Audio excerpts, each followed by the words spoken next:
Yes, indeed. It's another Saturday night. Thusly, another Saturday night shoot the breeze. It looks like I might be the only one here so far. But if you are out there, and if you can hear my voice, drop a 1 for me. It looks like I'm coming through. So I'll go with the visualization that I'm coming through. But if you come on in, let me know if you can hear my voice. Just drop a 1 for me in the chat. It'll let me know that you're here and that you are hearing me. So right off the bat, RBG, Real Black Gentleman, hits the 1. So I know I'm being heard. I appreciate that, RBG. Thanks for coming through. Hopefully you'll join us on the panel tonight as well. What do we have in store for you guys tonight? We're going to give honor to the late, great Peter Tosh. His birthday or born day or earthstrong, however you want to look at it, was 2 days ago on October 19th. So we're going to give him a bit of a memorial tonight. We're going to talk about how our enemies understand the importance of unity among African people. How come we don't? We're going to talk about, and this might be a little controversial. I expect this to have a lot of comments in the chat. We're going to talk about African gods. They don't kill drug dealers, slave traffickers, or Europeans, but they kill physicists capable of building a space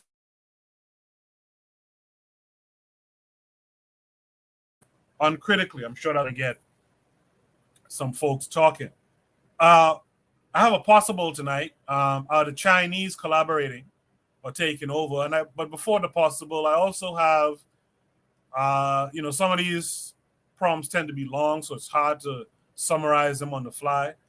But one of them I have is: should we defend humanity when no one shows us humanity? That's an interesting conversation in light of what's going on in Palestine right now.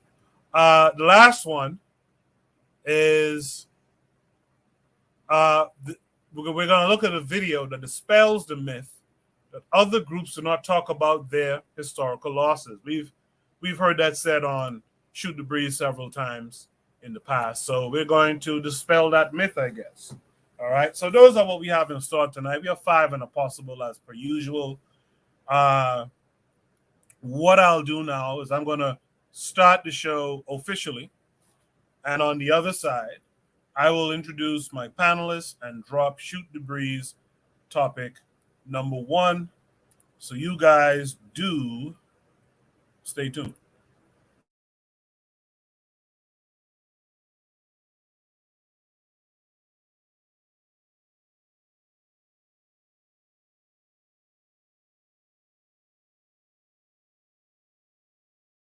You are listening to the Bitter Medicine Podcast on KWAZ Radio.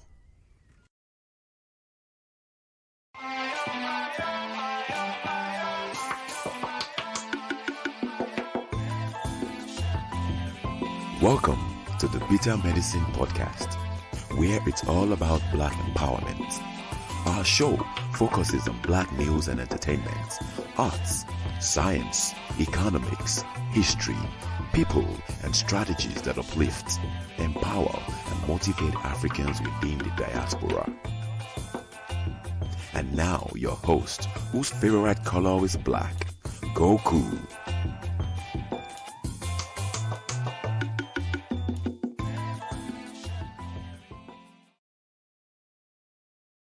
Welcome back to the Bitter Medicine Podcast. I am your host, Koku.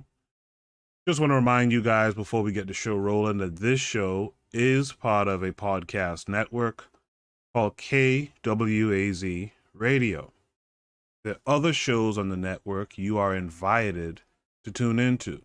This is D Webb with the Harsh Reality Podcast, asking you to tune in where we tackle the news of the day that affects our community, only on KWAZ Radio. Peace, family. This is Oni, inviting you to listen to the Pro-Black Perspective, where Black problems are addressed with Black solutions. Greetings, fam. Tune in to The Learning Curve with me, the revolutionary matron on KWAZ Radio.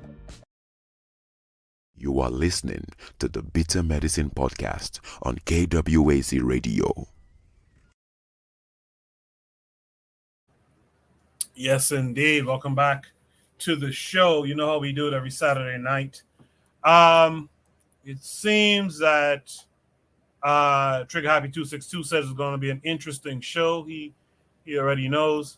Black Steel is out there. He's also up on the panel with me right now. Let's welcome in Black Steel this week. How are you this week, Black Steel? I'm doing good, Koku. Think I'm fighting a cold right now, but I'm here. I'm ready. Let's go. Speedy recovery to you, man. Speedy recovery. All right, thanks for coming through. If you want to join the panel, the link is right there on top of the chat, as well as the other links. Don't ignore those two. Subscribe to the Shoot the Breeze Clips channel. That's been doing pretty good. Check out the KWAZ Radio link. Donate to the show. All that good stuff. Let's welcome in our boy Buana. Buana, how are you this week? I'm good, bro. How are you? You and Black Steel. How your brothers doing? Good. Good to be here. How you doing, Juan? Good, man. Good. All right. Thanks for coming through, Buana. Shout out to Daily Affirmations by Pauline saying good evening. Good evening to you, my dear. Thanks for coming through. I guess without further ado, then, let me drop Shoot the Breeze topic number 1 tonight. Shoot the Breeze topic number 1 says Rispek to grandcestor Peter Tosh, Earthstrong Memorial, October 19th. Peter Tosh is one of my favorite artists. I hope he's one of your favorite artists as well. Everyone kind of overlooks him for Bob Marley, but I think Tosh is strong as well. This came with 2 links, 2 shorts. Let's check it out, and then we'll discuss it. If someone was to say to you that tomorrow, Peter Tosh, you're going to be a dead man. Don't feel no way, my dear. It's just part of life. Many people search, but their search take them to the grave. My search takes me to life. And there is no man on earth that can threaten me and create any amount of fear inside of me. Because you see me, my search teaches me to kill death, to frustrate frustration, to madness, and to assassinate the assassinator. If someone was to say to you that tomorrow, Peter Tosh, you're going to be a dead man. Don't feel no way, my dear. It's just part of life. Many people search, but their search take them to the grave. My search takes me to life. And there is no man on earth that can threaten me and create any amount of fear inside of me. Because you see me, my search teaches me to kill death, to frustrate frustration, to madness, and to assassinate the assassinator. If someone was to say... I like that at the end there. This also came with a second link. Let me share that as well. Persons, when it comes to definition of my character, seeing our underestimation of my ability. Seeing, well, I work with the companies and all the promotions that been going on and the recognition that the music has been getting, it's not because of the energies that the companies has been putting behind the record. It's because of my potential, my ability, and the ingredients that I put in. See, because many times the companies come to see me perform and was totally shocked and amazed, seeing to see that this is someone who they are underestimating their ability, and to know that person, because they tell me that every time. Yeah. I think because my music is political, there is not enough energy by the companies, because it's the same general shit still, irrespective of who you're working with. See, and I am no respecter of persons when it comes to definition of my character, seeing our underestimation of my ability. Seeing, well, I work with the companies and all the promotions that been going on and the recognition that the music has been getting, it's not because of the energies that the companies has been putting behind the record. It's because of my potential, my ability, and the ingredients that I put in. See, because many times the companies come to see me perform and was totally shocked and amazed, see, to see that this is someone who they are underestimating their ability, and to know that that person, because they tell me that every time. Yeah. I think because my music. All right, so that's a little bit of Peter Tosh in his own words. You guys in the chat, let me know what are your thoughts on Peter Tosh. How many of you are familiar with him? And if you are, let me know what your thoughts are on his music, please. With that said, Black Steel, how familiar are you with Peter Tosh? Well, I love Peter Tosh. Love his music. I love his message. He was always very political, very he was the more militant member of the Wailers. Excuse me. So I understand why he wasn't as popular as Bob Marley was, because Bob Marley, even though he was very militant on his songs as well, he also had the love songs and things like that. Whereas Peter Tosh, that was more of his focus. There's so much of his music that I love. There's one song he plays I really like called "You Have to Get a Beating." The wicked have to get a beating. Love that song. Another song, "No Nuclear War," that he put out. It's just there's so much good music that Peter Tosh put out. I think it's a shame that he's not more well known amongst the international community, but it is to be expected because again he was very militant. There's a famous picture where Bob Marley's on the stage at a concert. He's holding the hands of the two Jamaican political party leaders, and Peter Tosh came out there and he smoked a blunt, and they beat him for it because he wanted to legalize. Another one of his songs, "Legalize It." He understood how marijuana was being used to oppress people. I also, like KW Don said, he was very principled about he was not going to perform in apartheid Israel. He wasn't going to perform in South Africa. He had a very principled stance on these matters.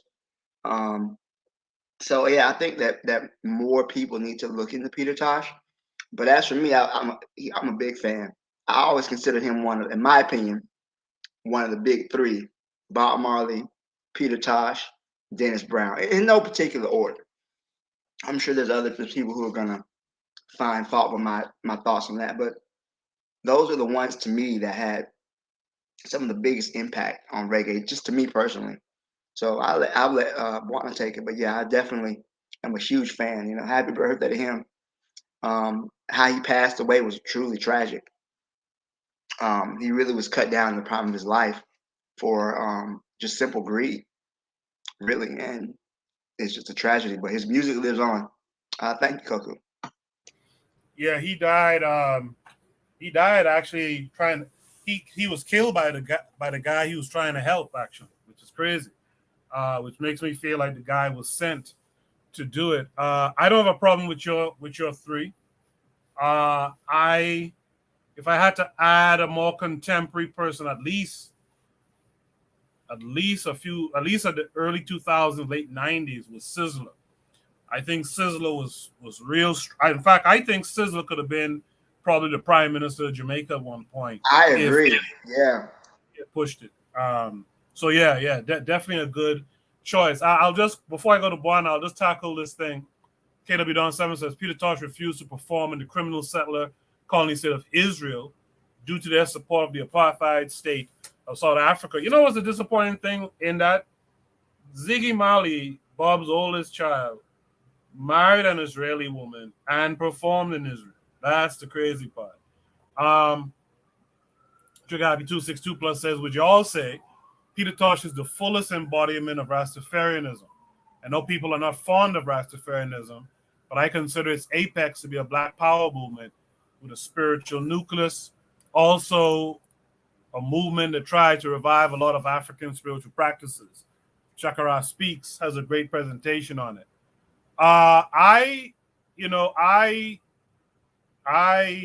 used to follow it closely one time ago. My only disillusionment with that movement, I know people have their problems with His Majesty, but my problem with it is that I would have liked to have seen it be a little bit more, what's the word, impactful. I would like to have seen it to be a little bit more exclusive. I remember going to a Nyabingi and a 12 tribe, especially 12 tribes. Forget about it. I remember going around some of their reasonings, and there's a white dude there, and it's like, yo, man, why don't you get this guy the fuck up out of here? And then there was these expectations, to hail these white folks up. I was not for it. So that was my biggest problem. Also, I want you to think a little bit bigger. I want the folks to think about nationhood a little bit more. Don't just make it a herb type of thing. With that said, though, Buana, what's your thoughts on Peter Tosh? Oh, I love Peter Tosh, man. One of my favorite songs. You can't blame the youth. You can't fool the youth. I like that song. And 400 years and Johnny Be Good. Johnny Be Good is an old song from Chuck Berry though. What he remade. I like that song. I like that song. I like Burial. Burial. I like that. Man, listen. Legalize It. Legalize It was a classic album. And many people don't know that Peter Tosh really, taught Bob Marley how to play the guitar. He was essential in teaching many reggae artists outside of Bob Marley how to play musical instruments because he was what they used to call him, what's the term, prodigy? I can't remember the name, but he was very good at instruments naturally, and he was a very talented writer and he was political. He is one of my up there with one of my favorite artists besides Bob Marley. You get Peter Tosh, definitely Burning Spear.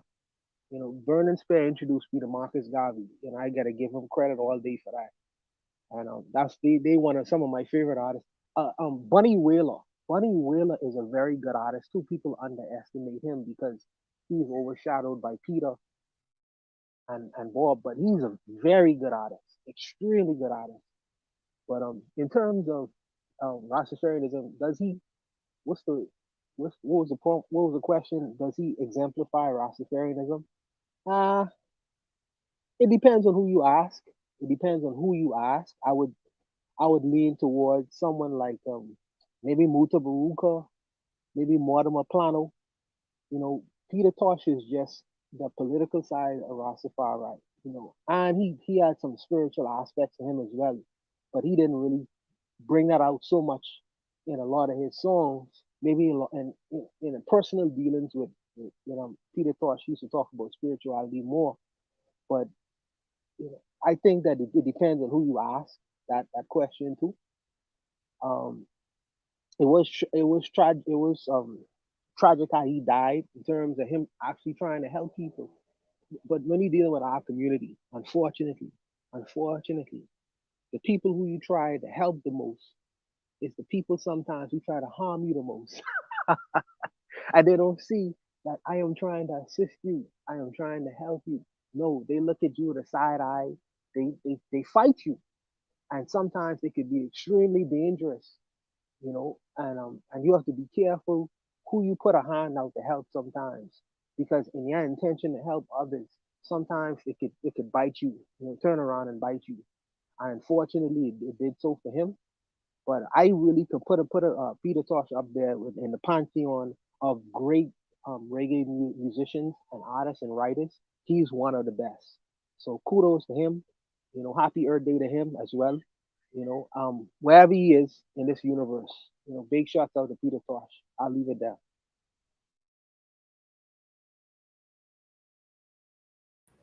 I'll say this too. I think Peter Tosh has one of the greatest diss records of all time too. People talk about Pac. with Biggie. But Peter Tosh had a diss record called Brand New Second Hand. If you've never heard it before, Who you singing on. about? Who you singing about? Who you singing about? He was singing about Rita Marley. Really? Really? I didn't know that one. Yeah. Oh wow. Yeah, them guys had a funny story, man. They were all mix up. So like, how does it go again? Like, I want to say You're only acting like you are Yeah. somebody, Yeah. but I don't That's a know. brand Say second. you are nobody. Yeah, that's a diss to Rita. There's a whole mix up there with Peter Tosh and Bunny Wailer share a sister. Like there was all kind of mix up type stuff going on there. But yeah, that was a Brand New Second Hand as a diss record to Rita Marley. In the chat, KW Don 7 says Ziggy Marley is a spoiled rich silver spoon in mouth child raised in Miami. Real Black Gentleman says I never truly listened to Tosh music. Not gonna lie, I got stuck on Marley. Yeah, listen to Peter Tosh, his music. It's interesting, man. It's very, very, very. It gets to the point oftentimes. I'll put it like that. Trigger Happy 262 Plus earlier agreed with me. He said apparently it was explained to him that some Rastafarians are more radical than others. Yeah, there's some deep Rasta brethren. In fact, there was a fella in New York here named Hapti Selassie who was a deep dude. There was a lawyer in England who was a deep dude too. I forgot his name now. I had his book. You have Shakara speaks as Trigger Happy mentioned before. You have some guys here and there. There's a lot of guys on the continent who are Rastas who are very serious. But I just felt like what I was seeing, especially from these major houses of Rastafari, I just was seeing dudes who was, kind of rent-a-dread, kind of just smoking, kind of just chatting from the Bible and all this old shit, and I got tired of it personally. But KW Don 7 says 12 tribes loves white women, so I hear absolutely. So at least in my experience, let me preface that. If there's no other thoughts here on this, There's other thoughts. My only issue in terms of what you was talking about just now, because I used to be attracted to the Rastafarian business, but they so caught up with the King James. What's the difference between them and Christian? What I mean? It's to me, I feel like they put a black face on Christianity, which is a step in the right direction, but you still holding on to the King James. It's like you jump out of the frying pan into the fire and not realizing it, you're in the fire. And it's like if you say that you're breaking away and trying to do something that's a little bit different, you can't hold on to the King James. That was my issue with them, but I'll leave it there. I'll leave it there. That's a whole lot of my argument. No, absolutely, Buena. That's exactly it. And what's so crazy? Just one last thing I'll say. Late '90s roots reggae. When you still had Freddie McGregor, you still had those guys like that performing, Tony Rebel, Capleton, Anthony B, Sizzler, Luciano. They was putting out some good music late 90s. Check it out if you haven't. Check out Roots Reggae late 90s.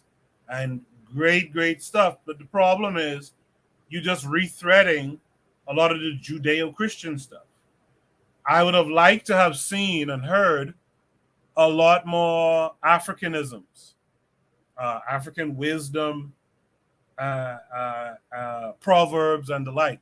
That's the thing that kind of irked me with it too.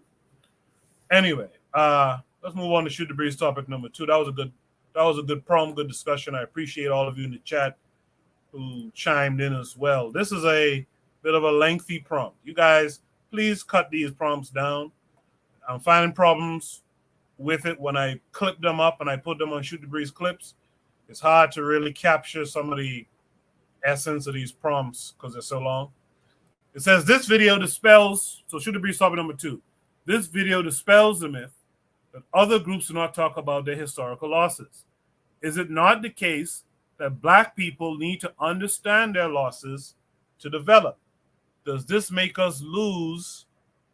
Does this make us losers if we talk about it? This came, of course, it comes with a prompt. Let me share that with you guys. Sit back as a 15-minute video. Sit back, take it all in, and we'll discuss it afterwards. Yeah, we back with another one, man. Now, recently, I was having a conversation with a colleague over the weekend, man. We were just kicking and having a conversation. And from that verbal exchange, it inspired this video. And the theme of today's video is going to be self-reliance, assimilation, cultural preservation. That's going to be the themes that we're going to attack, right? Now, before we get into it, we got to understand the definitions of these words, right? Number one, what is self-reliance? Self-reliance refers to an individual or a community's ability to meet their own needs, make decisions independently, and be self-sustaining without relying excessively on external support, resources, or assistance. It involves the capacity to take initiative, solve your own problems, and provide for your own well-being in various aspects of life, economically, socially, and in personal matters. Now, what is assimilation? Assimilation refers to the process by which individuals or groups from one cultural or ethnic background adopt the customs, values, language, and the norms of a different culture. Within assimilation, there is a significant degree of cultural blending or merging, where the original cultural identity becomes less distinct and less recognizable and is replaced by another culture. This usually involves changes in language, dress, religion, and other cultural markers. Now, what is cultural preservation? Cultural preservation refers to the efforts and strategies to safeguard and protect your cultural heritage, tradition, practices, knowledge, artifacts, language, and customs. The goal of cultural preservation is to ensure that the cultural identity and legacy of a community is passed down to future generations and is not lost over time. Now, follow me. Follow me where I'm going with this. I'm going to make the connection towards the end of the video. Just follow me. Now, in this video, I'm going to examine 3 different historical events in 3 different communities, and I'm going to examine their response to those events, right? The first event we're going to analyze is the Jewish Holocaust. The next event we're going to analyze is the Chinese Century of Humiliation. And the third event we're going to examine is the transatlantic slave trade, colonialism, the scramble for Africa, etc., etc. Now, disclaimer, brothers, please don't come into the comment section talking about the Hebrew Israelites and all, bro, please, just, it's not that type of video. I'm not here to debate that topic at all. That's not the subject of the video, bro. When I talk about the Jewish people, you know who I'm talking about, okay?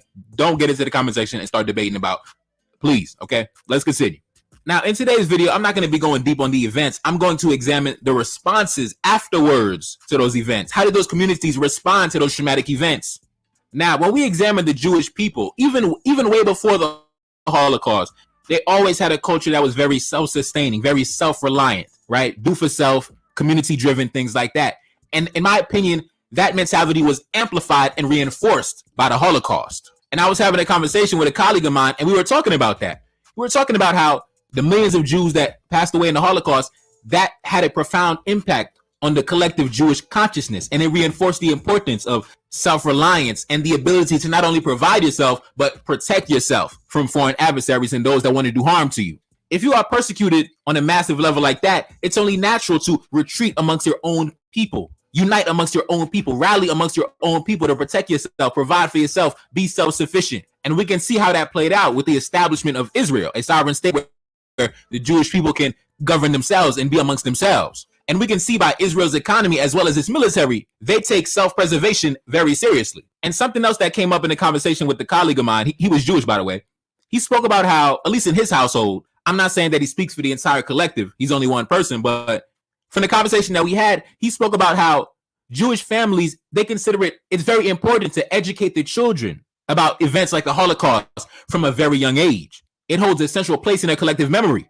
They don't have a mentality of, oh, well, you know, the past is the past. I wasn't there, you know, oh, well, I wasn't in the gas chamber. Oh, well, they don't have that mentality, you know, like we do. A lot of us, man, you know, we be like, man, slavery is slavery. You know, who cares about colonization? You know, the past is the past, man. Move on, man. Fuck that shit. Who cares about the ancestors? A lot of us have that mentality, you know, very nonchalant. We don't really give a goddamn.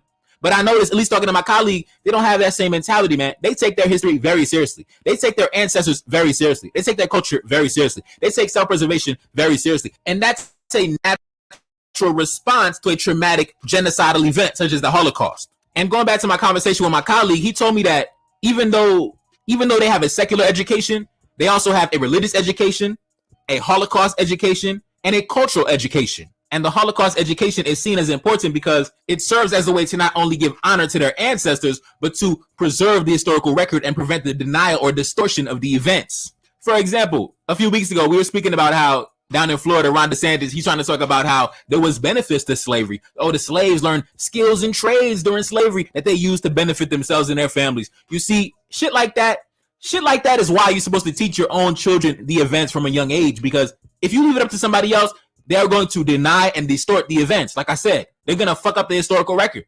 So you got to preserve the historical record. And in this video, I'm not going to get into the Jewish influence in certain sectors in the economy and industries, things like that. To me, that's simply a byproduct of a strong culture, a strong identity due to all the things that I mentioned previously, right? Because they came from a traumatic event that caused them to unify and rally among each other. Whereas if you compare our reaction to slavery, colonization, we did the complete opposite. We did not retreat into self-preservation, cultural preservation. We jumped into assimilation, integration, Western civilization. We went into the complete opposite direction. We ran in the complete opposite direction, right? And we can see this by looking around. Yeah, we went in the wrong direction, bro. We went in the wrong direction. You know, when you're driving, you drive it in a certain direction and you realize, oh, damn, I've been driving like 500 miles in the wrong direction. God damn. That's what happened to us, bro. We did everything in the complete opposite in response to our traumatic event, which was slavery, colonization, the scramble for Africa, etc., etc. We went in the complete opposite. We did everything backwards. Because in reality, the natural response to any traumatic genocidal event is to be a cultural preservationist, is to preserve your economic, political, and physical well-being. The knee-jerk response should never be, let's go assimilate and join forces with the same people that subjugated us for centuries. That made no sense on our part. Just sitting back thinking about it, man. I was having a drink the other day, man. I was just thinking like, man, what the hell? Like, what was that about? Like, worldwide, black people worldwide just decided we just gonna lock arms and join forces with the same people that subjugated us, bro. Like, that was wild, bro. That was wild. But let's take a look at the Chinese, though, because it wasn't just Jewish people or African people that suffered their own atrocities and humiliations on the world stage. The Chinese also went through what they called the Century of Humiliation. The Century of Humiliation refers to a time period in Chinese history around the mid-19th century, mid-20th century, when China experienced a series of foreign invasions, territorial losses, internal disagreements, internal wars, unequal treaties with foreign powers.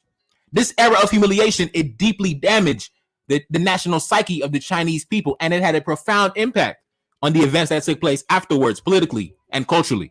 You see, similar to the Jewish people, the Chinese people, in response to their century of humiliation, they also retreated into cultural preservation. They also retreated into self-reliance. They didn't jump into assimilation and integration the same way we did. They didn't say, man, we're gonna link up with the British and shit like that. We're gonna link up with the French.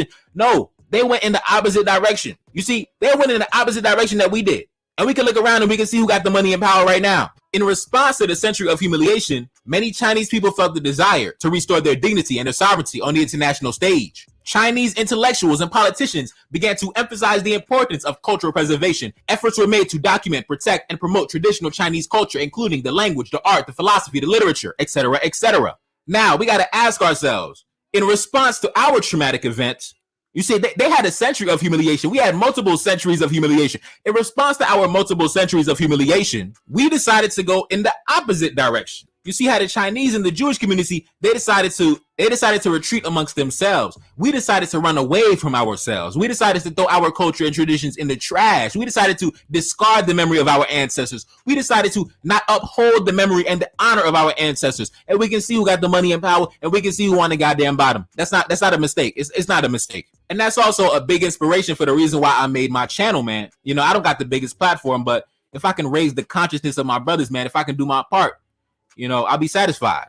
Now, I'm not going to say that we never had our moments of unity and self-preservation and self-reliance. No, of course we did. Of course we did. We had movements such as the UNIA with Marcus Garvey. We had the Haitian Revolution, where several nations and kingdoms that were formerly enemies back on the African continent were able to put their differences to the side and rally for a common cause against a common enemy. We had the Pan-African Congresses of 1900, 1919, 1921, 1923, 1927, 1945. Take a look up on the screen. In the nearly half century between 1900 and 1945, various political leaders and intellectuals across Europe, North America, and Africa met 6 times to discuss colonial control of Africa and develop strategies for the eventual African political liberation.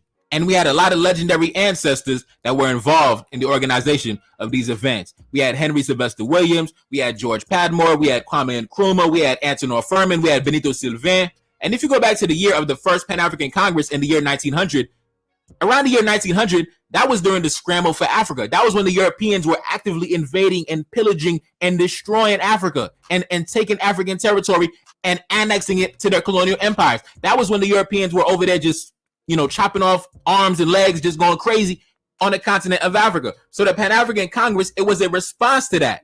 It was to address the issues of colonialism because the Congress aimed to voice strong opposition to the European colonialism going on in Africa during that time, which was leading to the partition and colonization of African territories by the European powers. And similar to the Chinese intellectuals after the century of humiliation, the Pan-African Congress, it served as a platform to advocate for the rights, the dignity, and the self-determination of African-descended people around the world. It called for the end of the exploitation and the oppression of African people around the world. It also served as a platform for unity and solidarity. The Congress emphasized the importance of unity amongst Black people, African people around the world, because those intelligent Black men that were alive during that time, they understood what I understand right now, that regardless where we are from, Black men, we have common interests, we have common enemies, we have common hopes and dreams, we have common aspirations. And those Black men during that time, they understood that. And I believe, if I'm not mistaken, those many Pan-African Congresses actually ended up leading to the creation of the African Union, if I'm not mistaken. Now, unfortunately, in the modern day, the African Union is a vassal organization for the Western powers. It's not, it doesn't symbolize unity or none of that shit.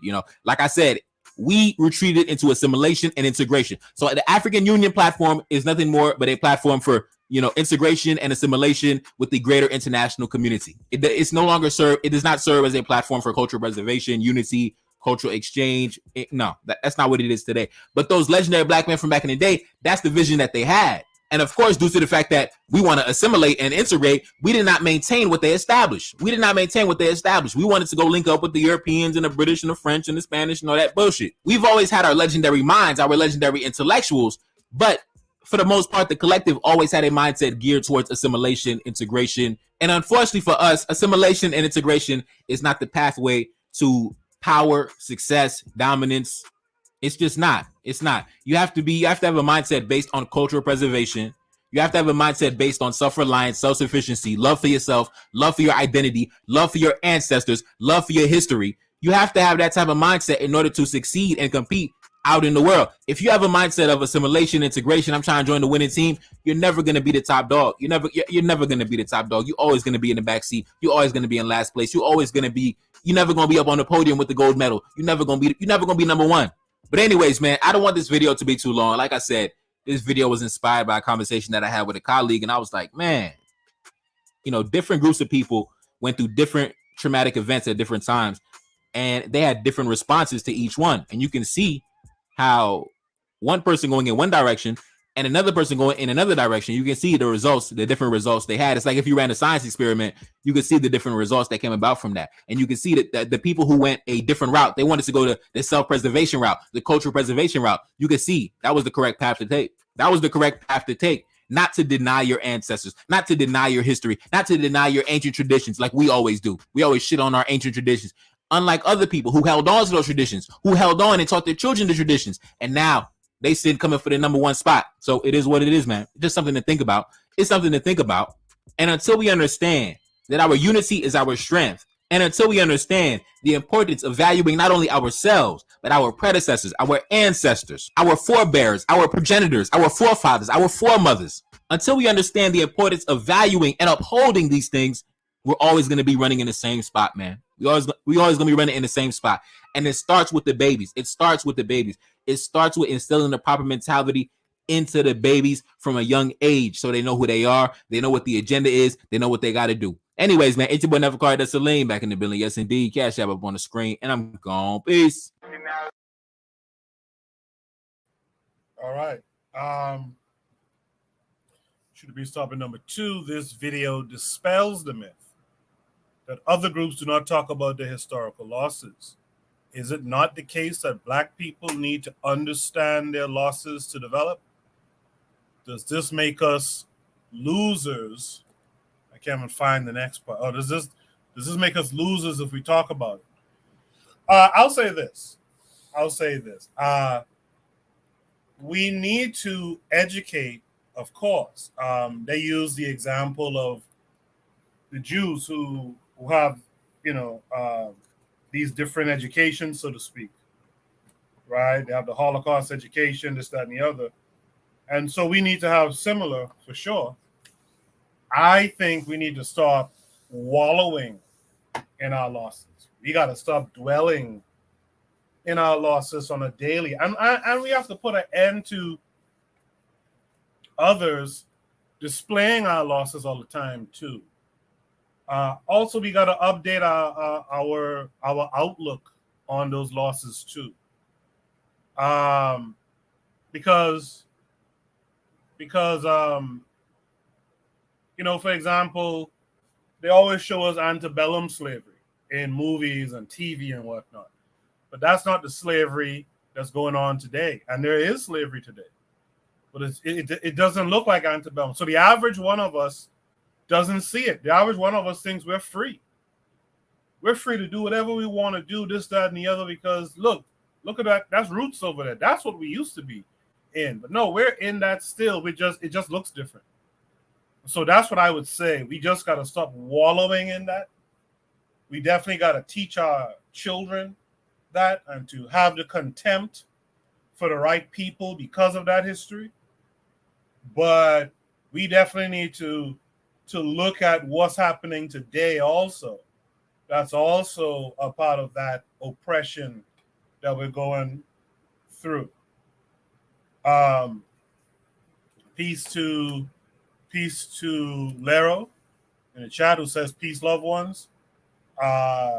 Peace and black power to Bakari, who said that to us. He also said that's mostly what we talk about. We don't like to discuss wins or anything positive. That I'll give you for certain, Bakari. With that said, let me hear from Black Steel. Black Steel, what's it? Well, I kind of don't agree with his analysis. Also, too, the question is that we don't really talk about our losses. I don't necessarily see that as the case.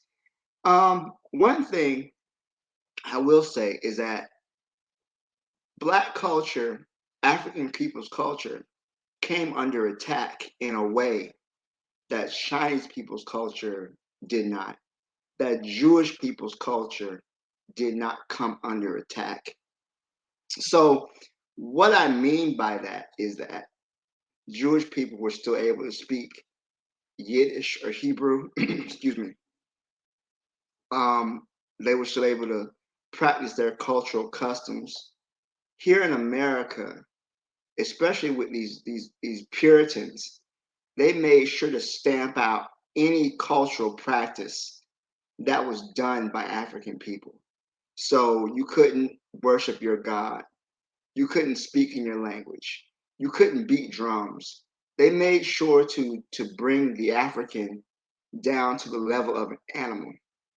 So after 250 years, and I'm just talking the US, after 250 years of slavery, to think we're just going to pick up our traditional African culture and go back to that is a fallacy, because the European had made a concerted effort to destroy our culture, destroy our connection to Africa.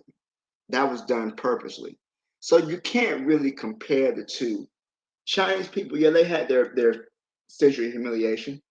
That's 200 something years. I mean, we had 250 years of enslavement. Yeah, Jewish people have been persecuted since the Roman Empire. That's true. But I don't see their culture under attack the way African culture, the way African people have been reduced to the level of chattel, of human livestock, basically. So our experience is just not the same. I think sometimes we like to compare ourselves, but we don't have the same history. We don't have the same. I mean, there's certain things you can take from it, but to me, what I don't like about this guy, and I may be wrong, but I really feel like there's a lot of victim blaming. Like, look what these people did. Why didn't you do it? Without understanding the entire history of our enslavement, of our colonialism.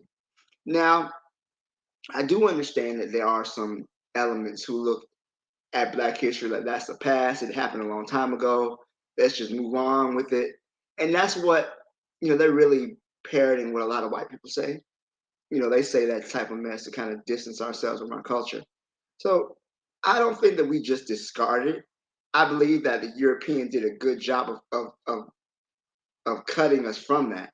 And we're still trying to get back and rebuild that disruption in our culture that other people just didn't have. So I do think we have to understand the losses, understand our wins too. The military studies their losses as much as they study their victory because they didn't want to recreate that. I don't really know, as far as the Chinese and what they're able to do. I do know that they had a communist revolution. They had a Marxist revolution. That's something that Black people in America haven't had the will to do. But overall, our circumstances aren't the same, and you really have to take that into account.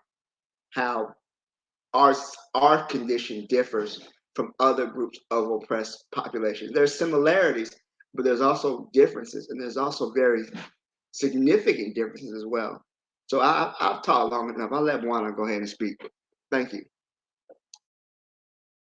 Now, there's no such thing as talk long enough if when you're on the topic. I will ask you though, Black Steel. I had the question lined up too. Do you think? Okay, granted that the circumstances are different, I'll give you that for sure. Circumstances are different from others.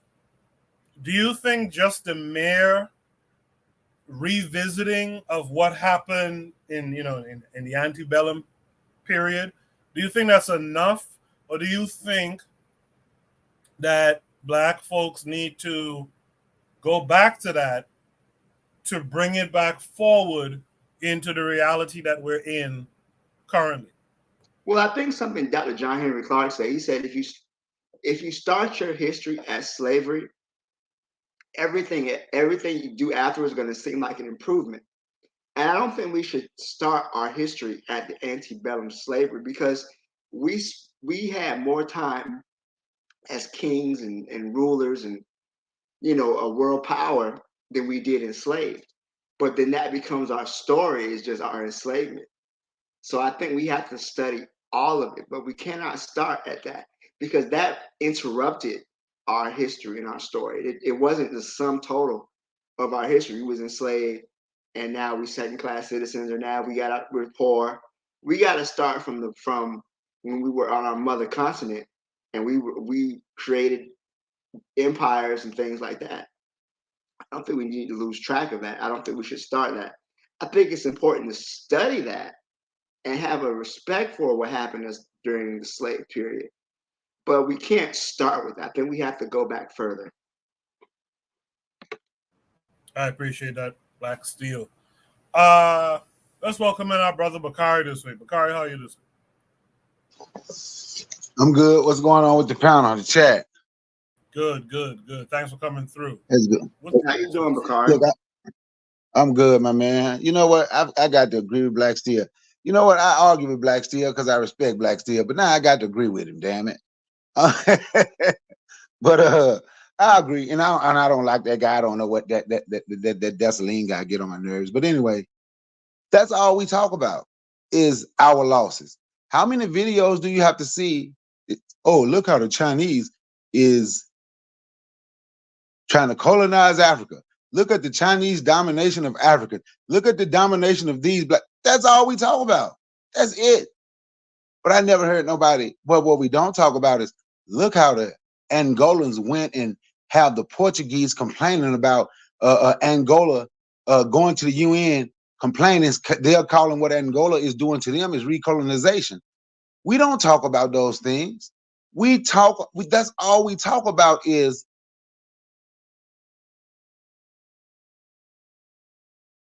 we don't even accept talking about anything positive. And God forbid if the other guy is in there on the panel, what he's going to put in there. So to say, should we talk about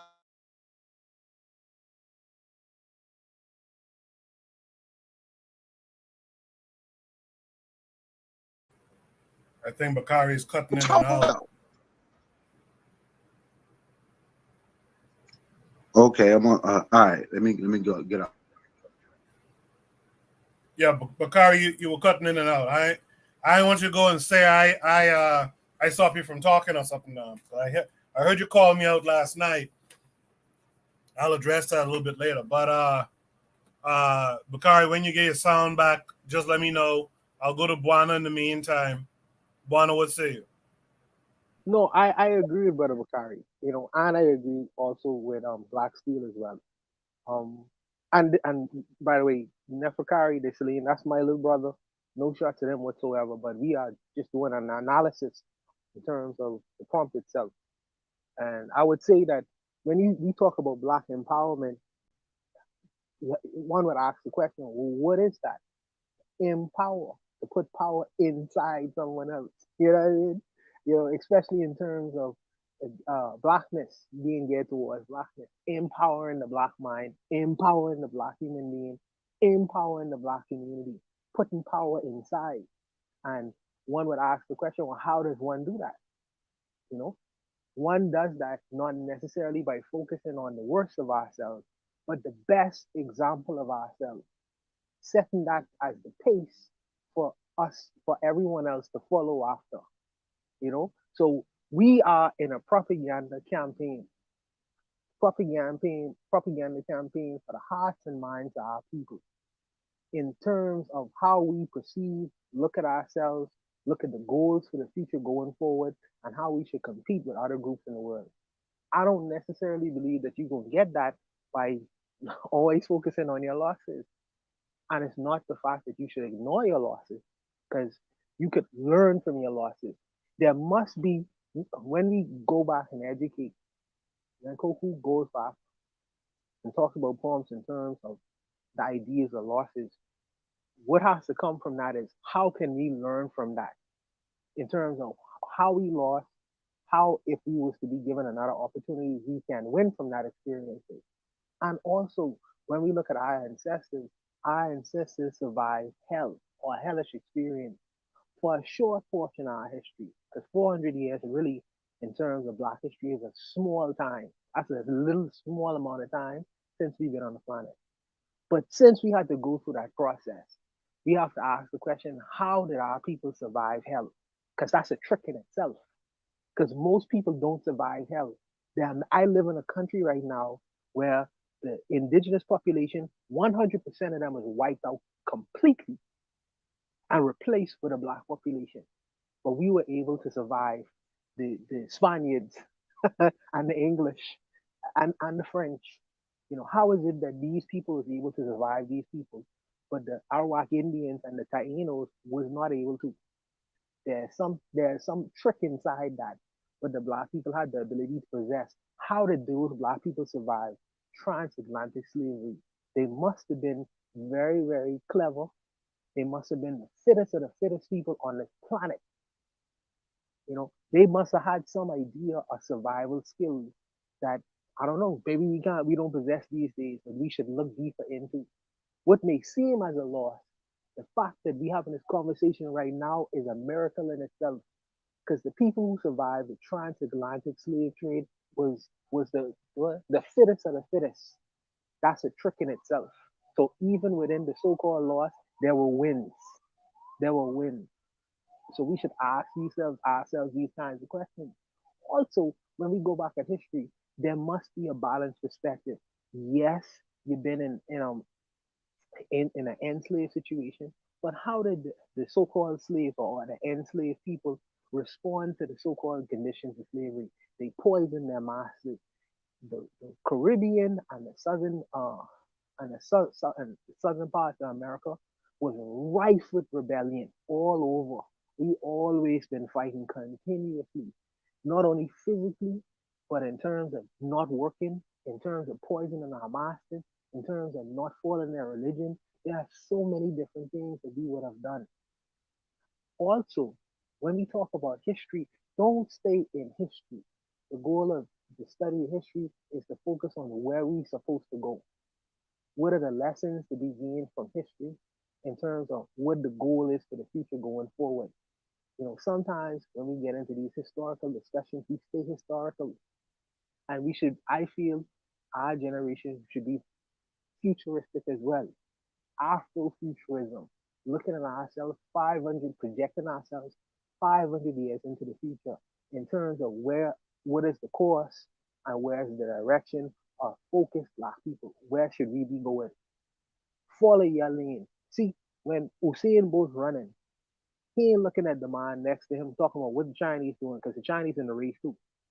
And he ain't looking at the Jewish man running next to him. He ain't focusing on his race either. Usain Bolt focusing on the path before him, because he trying to get the fastest time possible, understanding that yes, he is competing with other people, but he trying to be his best self.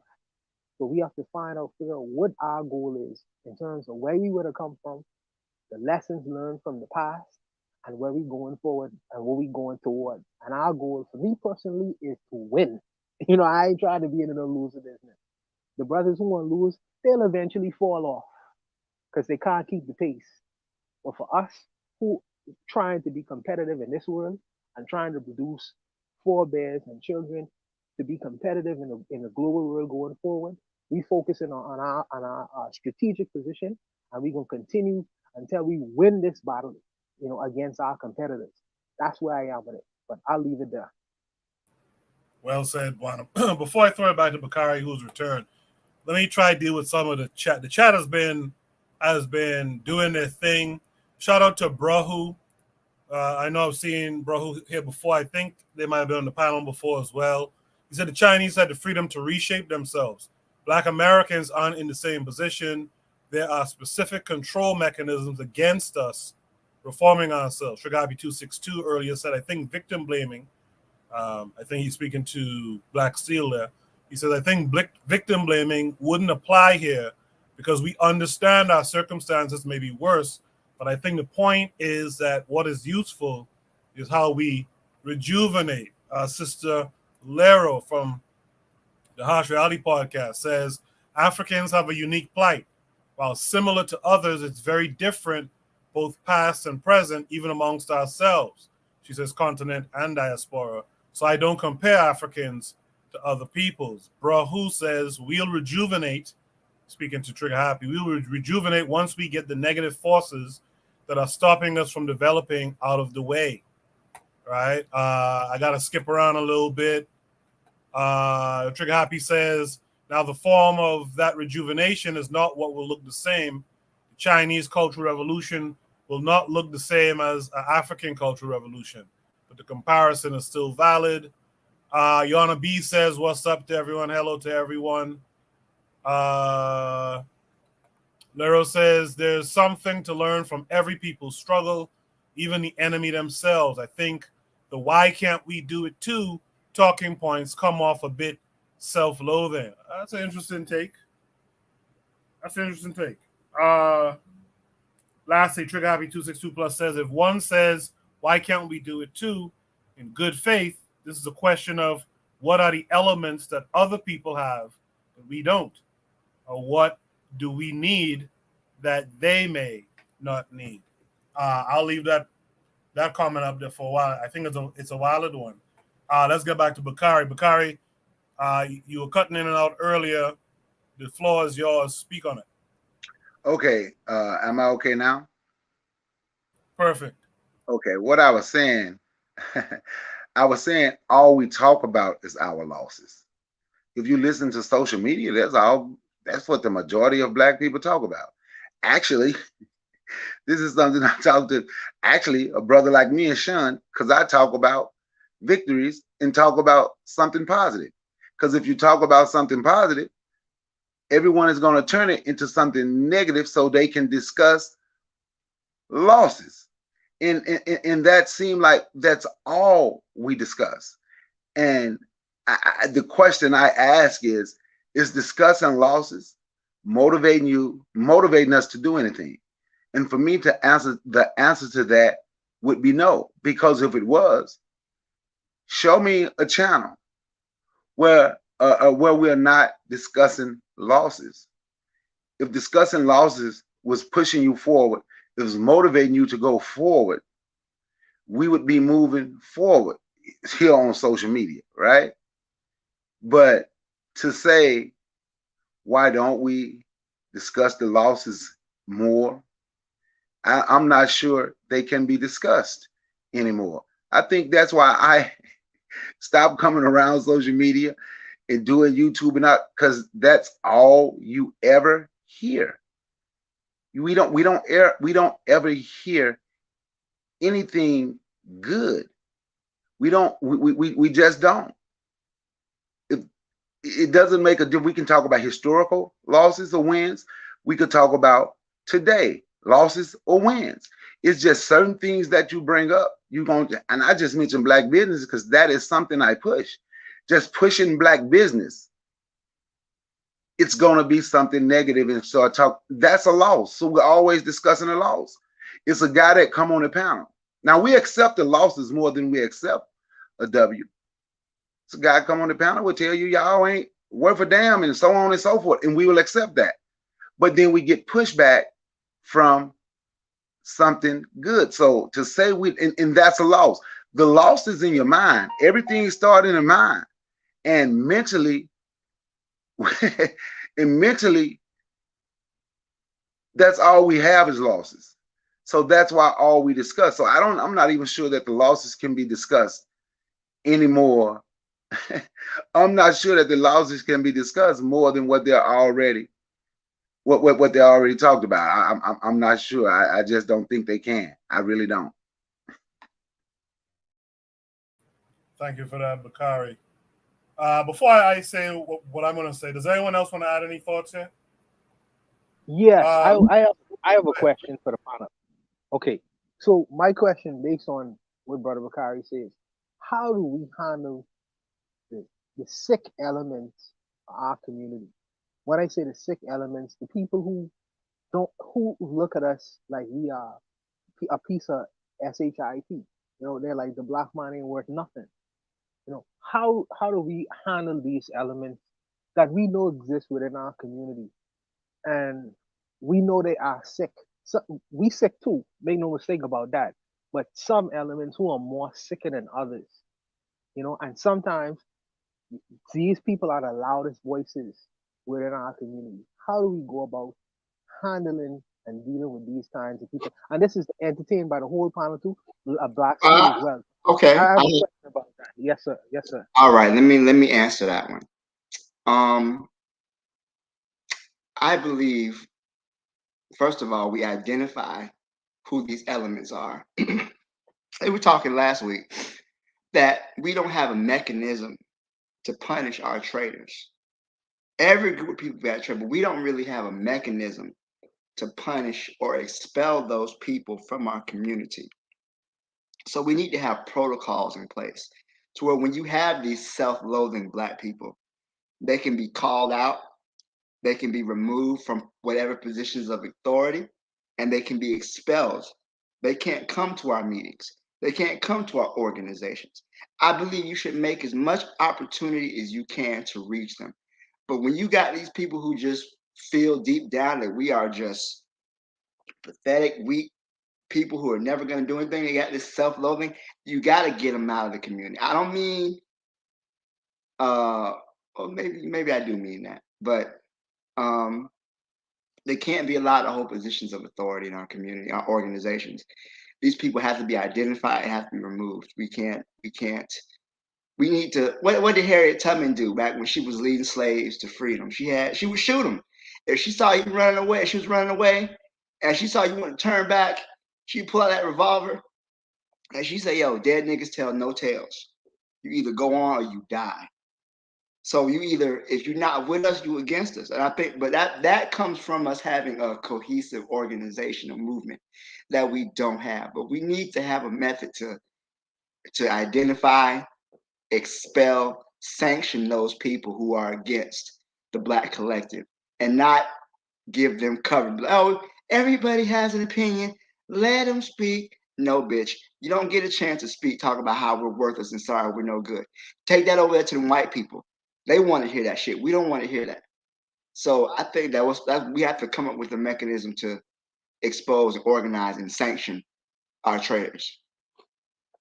So I'll jump in there.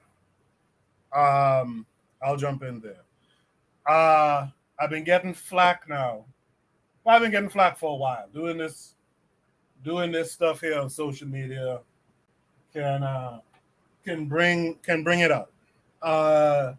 But recently, and I'm gonna say it directly, I see Bakari called me out last night over Azuli, and his participation. And I'll tell you all my sentiments on it. My feelings on it are we won't all agree on things. But I've learned personally in life, and by the way, Azuli is a friend of mine in real life, so I'll put that out there too. But I've learned personally in life that because there's all these differences of opinions, there's an opportunity to learn something. And there's also an opportunity to teach when people are wrong. And I personally appreciate that. Shoot the Breeze is not, or the Bit of Medicine podcast, what have you. Shoot the Breeze is not a echo chamber.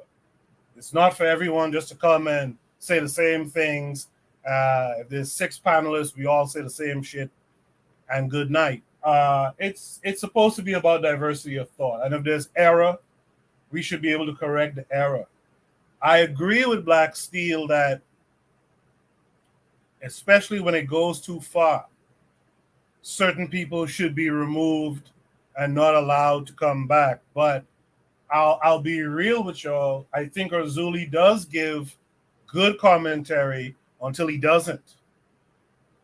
Meaning to say, I think he usually brings a good discourse until he doesn't. And then everyone focuses on the bad discourse, right? And then that becomes a whole thing. So the reason why he gets to come back around is because you might not realize it, but oftentimes he does add something good to the conversation, and he brings a good energy to the conversation. When he does that other stuff that we have to call him out on, like I said, I think it's a good opportunity to correct error, to teach, etc. I will say this though, and I'm not throwing shots. I'm being straight up. Bakari called me out. I'm saying Bakari called me out. I'm being straight up. I don't think Azuli is as bad as America's First Rifleman, and he damn sure ain't as bad as Hard Cold. And those guys are always around some of y'all's channels. So, that's my take on it. I think Black Seal is right. I think I listened to Bakari, most of what he talked about last night. I think he's correct too. I do think there's a point of no return where you could be escorted up out of here. I can't think of anyone in particular who I had to give that treatment to. I know a lot of y'all didn't like Gas. A lot of y'all don't like Oni. A lot of y'all don't like this one, that one.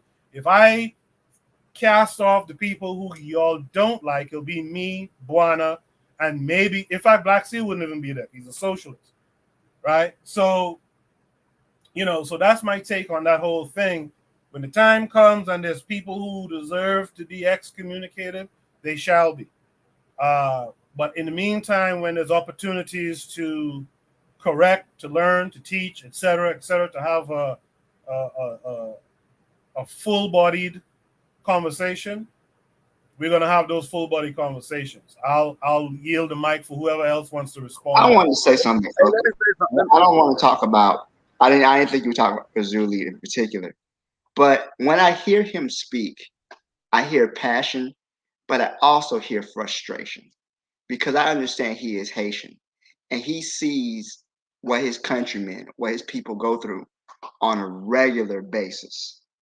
So I think some of his comments come from pain, come from frustration. I don't feel like as he's one of the people who like just completely beyond the pale.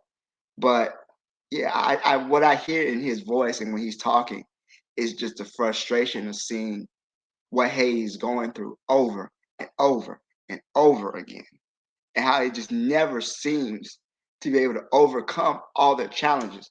Whenever you get ahead, there's always somebody coming up. We're in the U.S., your trade is the Dominican Republic. It's always something or somebody screwing. So I don't think what Erzuli is saying is, I mean, he like you say, he crossed the line, but I wouldn't put him in that category of he's too far gone. That's all I'm gonna say about that. I do understand. I think I hear in his voice the frustration of seeing what's going on in his home and feeling almost powerless to do anything about it. And my heart goes out to him for that. Okay, can I say something about that? Absolutely, go ahead. I don't know if y'all can understand me. I'm breaking up on my end. Can y'all hear me? You're clear over here. Okay. What I want to say is, yes, when I said your name last night, I also said I wish you was there. I wasn't trying to say nothing behind your back, but I'm quite sure you already know that, right? So for me, when you say people like the First Rifleman and Hard Code, you notice those people don't come to my chat no more. Like, and I mean what I say. I don't give a damn if ain't nobody in my chat. When I said that, I don't care who leave. I don't care, because I'm at a point in my life where I've been around shit. It's something that I should have been. Well, I'm trying to say, okay, cause they black. No, hell no. And for me, somebody like Azuli, I'm gonna show you something. When you say it's not an echo chamber, I can make this panel an echo chamber right now, Koku. All I have to do is say the black woman is God, regardless of how I mean it. It becomes an echo chamber from the channel, means from the panel and the chat, because I said something positive about a black woman. If I say a black woman is not dating outside because they are loyal, then it becomes an echo chamber from the panel and the chat trying to find something negative about a black woman. And I say certain things just so I can see how, because I know how people is going to react. But for me, when I say I grew up around activists, I was raised by activists. I was raised with people who these white folks tried to kill, burn crosses in the yard, run them off the road. I was raised by these people. I've sat there and I see these people give their life and get tired. So for me, what I said is, and I wish I could wear their shoes, but I can't. But I do my best. But for me, now I tell them don't even come around me. People like Azuli, people like Hardcore, people like and I don't give a damn how people feel about me. People don't like me, I really don't care. And I'm just being honest with you. People like and anybody, I tell them don't come around me, because there's no need. For me, far as I'm concerned, when you are trying to do something positive and you're working towards something positive, for me, those people have no purpose. There's really no purpose when everything come out your mouth is absolutely negative, every damn thing. So then if we accept that, we look in the mirror as like, goddamn, we got to be the worst people on earth. I know some people that would tell you, Cynthia G, say something good, but we just focus on her talking negative about the black man. But that's what she says louder. It's people like that I wouldn't want around. But I ain't telling nobody to do what I do or how I feel. I'm just saying, me, this is my opinion, and where I am, and why I say it's certain things that I do, certain things that I'm doing and I'm a part of would never be mentioned on social media, because just like someone told me, black people have the right to critique.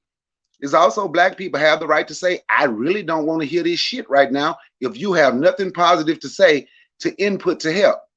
Since I know none of that will ever come from social media, it's things I'm doing that nobody on social media would never ever know because the shit is tiring. I saw people get a life. I see people that just got old, and you could just tell they were just tired. And maybe some people haven't been around that. I saw people gave their life to fight this shit. And those type of people, it was the same people that absolutely sold them out, man. And you said, and you see it. I know people could have been millionaires and they turn it down because they want to fight for black folk. And God forbid if you mention the past, oh, you know, the civil rights generation, they were just access to white sex. Like God, all of them. Name one. Name everybody in the civil rights generation that fought for you that wanted access to white sex. Then I can name a whole lot of them that ain't what they wanted. They was out here fighting trying to make things better for black folks, and they did the best they could. And the only thing we can do today, because we got the black people today in 2023 got the magic dust and the special sauce where we can insult them so everybody can look at me. And for me, that's why I very rarely do a show now, because it's almost like that bullshit. It's just tiring. It's just extremely tiring, and it just wear and it just wear folks down. I'm just getting back to my mentoring, what I'm doing, and the people I'm rocking with. I've got my people. We got this certain things that we doing, and that's what I'm going to be about, and that's what I'm going to be focused on. And I ain't telling nobody they have to think like me. I ain't telling nobody they have to tell somebody, don't come here because you too negative. I'm just saying me. I tell the bastard, stay the hell away from me, because I really don't want to hear everything that come out your mouth is something negative. Just like when we was just talking, when I say, when you said about, we say we don't discuss our losses. And when I mentioned, every time we mention somebody being colonized, we always talk about what is happening to black people around the world. And I just asked a simple question, and I asked it last night. How many people discussed Angola colonizing Portugal? Why don't we discuss that? Why do we just act like we just sit down and take people's shit all the time? Why don't nobody ever want to discuss that? Because it's not enough. Okay, but you have to start somewhere. Even like when I mentioned the grocery store last night, the people that own the Yellow Banana grocery stores then come, yeah, but that ain't enough. But yeah, we ain't got enough business owners. But yeah, we ain't doing this though. Like, it just gets so damn tiring for me anyway. And I yield to Mike. Yeah, Bakari, I appreciate what you said there. Speaking of activism, this is why I'll say this. There's two things I got to agree with. I agree with what Bakari was saying there, and I agree with something Black Steel was saying as well when it comes specifically to Azuliism. And Azuliism is in the chat. You can come up on the panel and talk as well. You know, the thing with Erzuli, just to go back to him for a quick second, Erzuli is actually an activist too. I know Erzuli. I've known Erzuli a long time now, probably half my life now. And we were activists together. We were in pro-Black groups way back in the day, way before YouTube and the internet. And I know how the guy is. I think Black Steel is correct in what he said, is that Erzuli is frustrated with our material situation.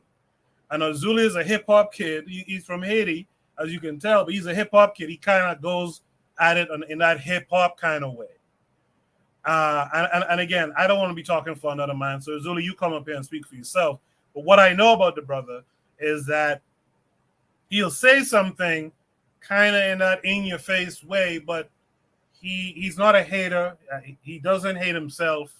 He doesn't hate his people. He's actually an activist type. If you saw his film, you'll know that he's about his people and stuff like that. He comes up here. I think what happens is, I think we have this thing, and I'm not talking about Bakari, I'm talking about all of us. I think we have this thing where a person says a negative thing today, a negative thing next month. We remember the negative things they say, but we didn't remember the heat they was bringing when we were discussing other topics. And I'll leave that there for Buana to have his last thoughts and this, that, and the other. And if Erzuli comes up, etc., But I think that's the thing to keep in mind. I think that's the difference between Erzuli and the hardcore who KW Don 7 is familiar with, apparently, because he posted a comment about the brother and the America's First Rifleman and all these types of people. But Bonnie, you go ahead. No, I think that since Razuli is his name getting called, I think Razuli is a man, grown ass man. He could defend himself. So I don't need to tell him that he need to defend himself. You know but the comments that are made sometimes are abrasive. They are abrasive and they are frustrating. And I don't want to lose good people like Brother Bakari. Brother Bakari is coming from a historical background, where his family fighting in terms of civil rights and in terms of community ship and things of that nature. You know what I mean? His voice is needed in the community, absolutely needed. And I don't, but in terms of his dad was a fighter. His dad would have encountered people who would have been frustrating to him as well. So my thing is to implore, to beg almost, but Bakari is to understand. Yes, you're frustrated, you're a human being, but your job is to work, regardless of sometimes of the negative attention it might bring. You know what I mean? Don't watch the crowd sometimes. You know what I mean? Watch the work. You know, in terms of uh Erzuli, sometimes his statements could be extremely abrasive, and some brothers them don't take that well. Don't take that well. You know what I mean? Should I say he should speak in a different kind of way? He's a grown man. He should be self-directed in the things that he do. You know, this is the reason why I would appreciate him coming on the panel and having a dialogue, a diatribe, a back and forth. Let's have a conversation in terms of our rhetoric sometimes, because it's not only us on the panel. The brothers have to remember that. It is the people, the listeners as well. The listeners as well. They gain insight from the things that we say. Some of them internalize the things that we say. Some of them things heal the things that we say. It's beneficial for them. Consider this for some of the brothers on the panel. 20 years down the line, 20 years down the line, right?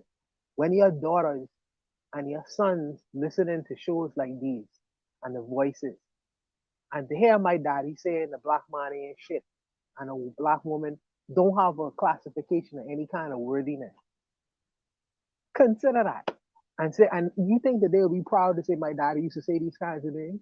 Just consider that. Just consider it. You know, so our dialogue, our conversation is very important. And I understand this on a Saturday night, we drinking rum and Guinness or whatever, and we engaging in so-called loose talk.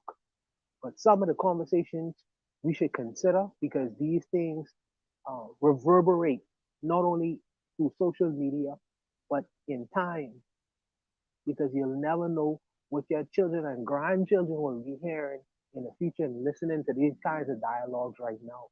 So these kind of dialogues, we must consider the things that we say, because these things that we say, we believe that they might not be weighty, but these things are 100-pound words we're talking over the social media right now, because these things will be considered by future generations, whether we believe these kinds of things or not. They will listen to these dialogues in the future going forward, and you don't want your grandchildren to hear my granddaddy used to talk like this, or my daddy used to talk like this. You know what I mean? Just consider our dialogue sometimes, and let's try to talk in the highest dialogue possible in terms of how we treat one another and talk to one another in terms of going forward. It'll affect your life internally, believe it or not. If you talk positive kinds of manifestations, and I know people say, well, it's airy fairy kind of nonsense or whatever. Try it. Try it. Try it. No, the black man ain't shit. The black man is the best of the best. We survive horrors, and we still here. We still here after 400 years, where many of us have been wiped out off of the face of the planet. Your ancestors, you know, in the form of your manifestation, you still here. You all survived the horrors of everything you experienced, where you could still come on social media and have these kinds of dialogues. You are the fittest of the fittest and the best of the best. The reason why we talk about Peter Tosh and people like him is they exemplify supreme confidence in themselves. and supreme confidence in the skills that they possess. Like Muhammad Ali used to say, "I'm the greatest. I'm the greatest." And this is the reason why the world loves him, because he manifests supreme confidence in his skill and himself. Malcolm X. All these people have that thread, that DNA that say that they are the best of the best. Despite what the world may say, what I believe is I'm the best of the best, and I can show you why I'm the best of the best. This is the reason why Peter Tosh been dead more 50 years right now, and we still dialoguing about him. Marcus Garvey been dead more almost like 50, 80 years, and we still talking about them because they exemplify supreme confidence in themselves. They say we the best of the best. Marcus Garvey say consider yourself to be the perfect. Consider yourself to be perfect, despite what the opposition may say. You know what I mean? So this is how we should trigger and train our mindset and our thinking, and then go out and execute, manifest these things in the physical, natural world. This is the reason why we still talking about a Peter Tosh 50 years after he didn't die. So this is the kind of dialogue we should continue. But I'll stop there.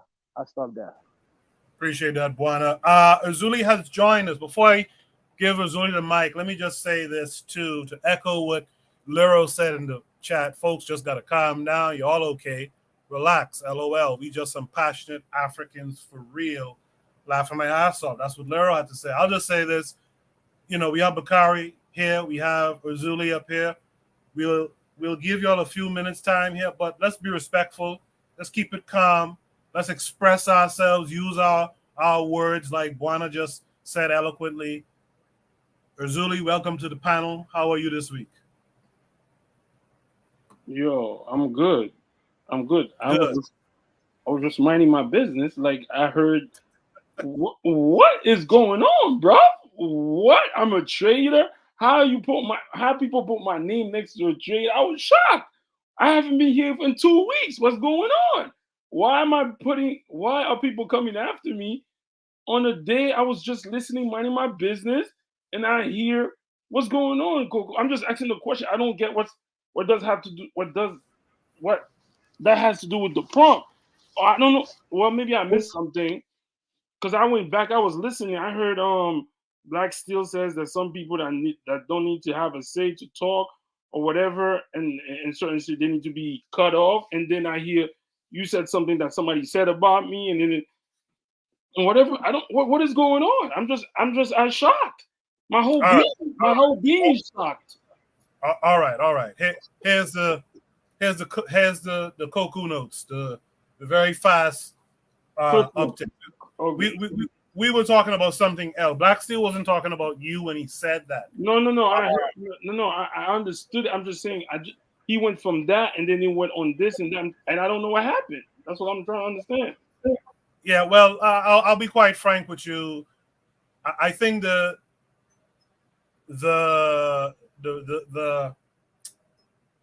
thing that really sent this off, that has this sentiment going on. Bakari did a show last night. By the way, everyone in the chat, make sure you tuned into Bakari. I know you say he's not on social media as much these days, but I think Bakari's voice is important. Tune into his show. I was there last night. I couldn't get on when he had called. He had actually mentioned me and Buana. I couldn't get on at the time. But this goes back to the, and I'm sure you've heard Buana saying, this goes back to you saying black folks ain't shit, this, that, and the other. And the question in general becomes, why do we, well, I guess me especially, why would I let someone be around who thinks negatively of black folks, who will say black folks ain't shit, this, that, and the other? And I gave my response to that earlier, but I think this goes back to that dust up between you and Bakari about, I won't repeat it, but about certain people not being kings and queens or what have you. So I'm giving you the opportunity, really and truly, to speak to who you are so people could understand you when you speak. See, I'm the only one here who knows you and who's known you 25 or more years now, right? I'm the only one who knows you that way. So what I think needs to be said, I think people need to understand how you come at this Black liberation stuff. So you have the floor. Go ahead. Well, this is what I'm gonna say, and me and Koku, we go way back. But that's what I'm trying to say is this: to be honest, Koku, I don't really care what these people think. I know my heart, and I know me and you have those conversations all the time. And I know sometimes I say stuff you disagree with, and I could see it in your face. But you know how I feel about it. Number two, I look at it this way: some black people, a lot of black people look at our trajectory as the glass is half full. Maybe I'm a cynic. I look at it half empty. That doesn't mean that I don't think. So when you say somebody ain't shit, that doesn't even mean that you think. I'm saying that as an individual, I've said that many times on the chat. As an individual, black people have done a lot of stuff in the midst of them cutting us down, in the midst of redlining, in the midst of racism and all of that.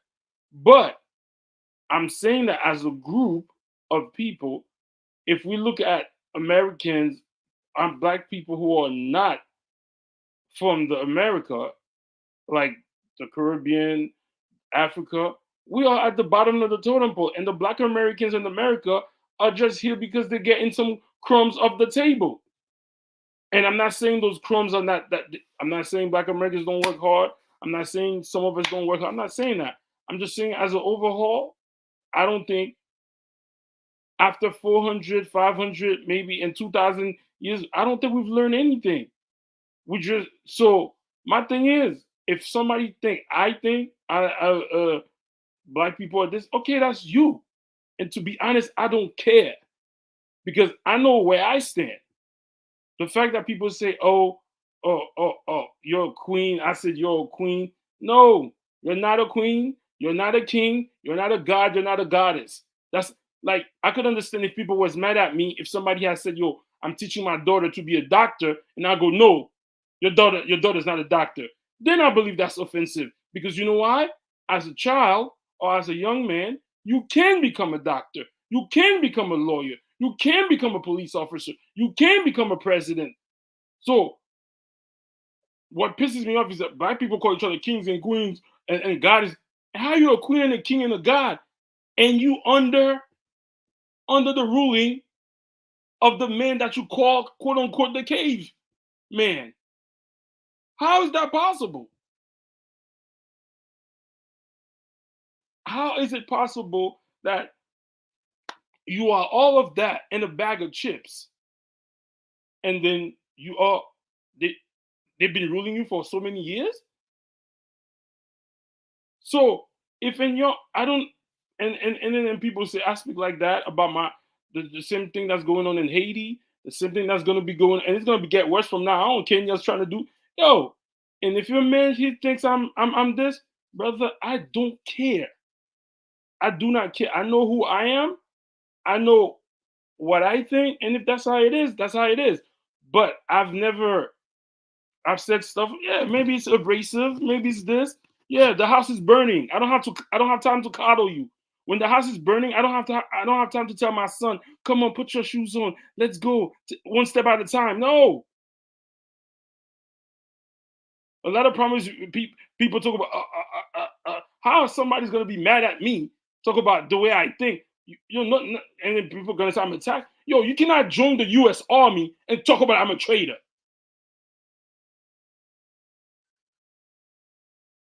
You talking about this every day? People get up on this show and they're listening to you. You talking about the America's this, America that, but you was in the army doing that beating, and you want to call me?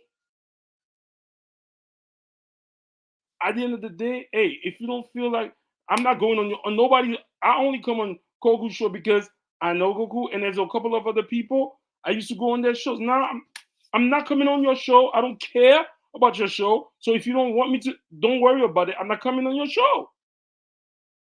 And for me, like I'm gonna say, I love my people. I can't come from the dishonoring route to be like, oh, I hate my. Why would I do that? When everything is on the equal level, black people thrive. So for somebody to say, oh, why I should come up on the show, first of all, that's not what. So people can have different opinion. The only thing I'm gonna say for myself, maybe I'm a little cynic. Maybe that's why it comes out. And a lot of other people look at the glass half full, and I look at the glass half empty, and I just think the house is burning. I don't have time. I don't think we have time to be like, hey, put your shoes on. Come on. Yo, come on. So that's how I feel. If that's get your black ass up, let's go. Right? That's all I'm saying. And if you feel that's offensive, if you feel that I don't love my people because of that, there's something wrong with you. Because I don't believe if a father tell a son the fire is burning, the father says, yo, get your ass up and let's go. I don't think the son's gonna look at the daddy don't love me. So I feel so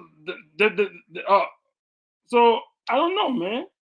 Hey, that's all I gotta say, bro. I appreciate that. Bakar, you wanted to respond? He said, how can I say that? Oh, because I was in this man's military. I damn sure was in this man's army. I damn sure was. But I'm damn sure the same one who said he wouldn't go to war for this country while they threatened to throw me in military prison. And I told him I'm grown enough to make this decision not to go to y'all war. Therefore, I'm grown enough to accept whatever consequences come with it. Me joining the military had nothing to do with me giving a damn about this country. But I understand what he said. But my point still stands. And like I said, it ain't just him. I just don't sit around and listen to nobody who want to tell black people ain't shit. And I know Yona B put in the chat, say it's freedom of speech. You're right, they have freedom of speech. So if they have freedom of speech to say black people ain't shit, I have the freedom of speech to defend black people.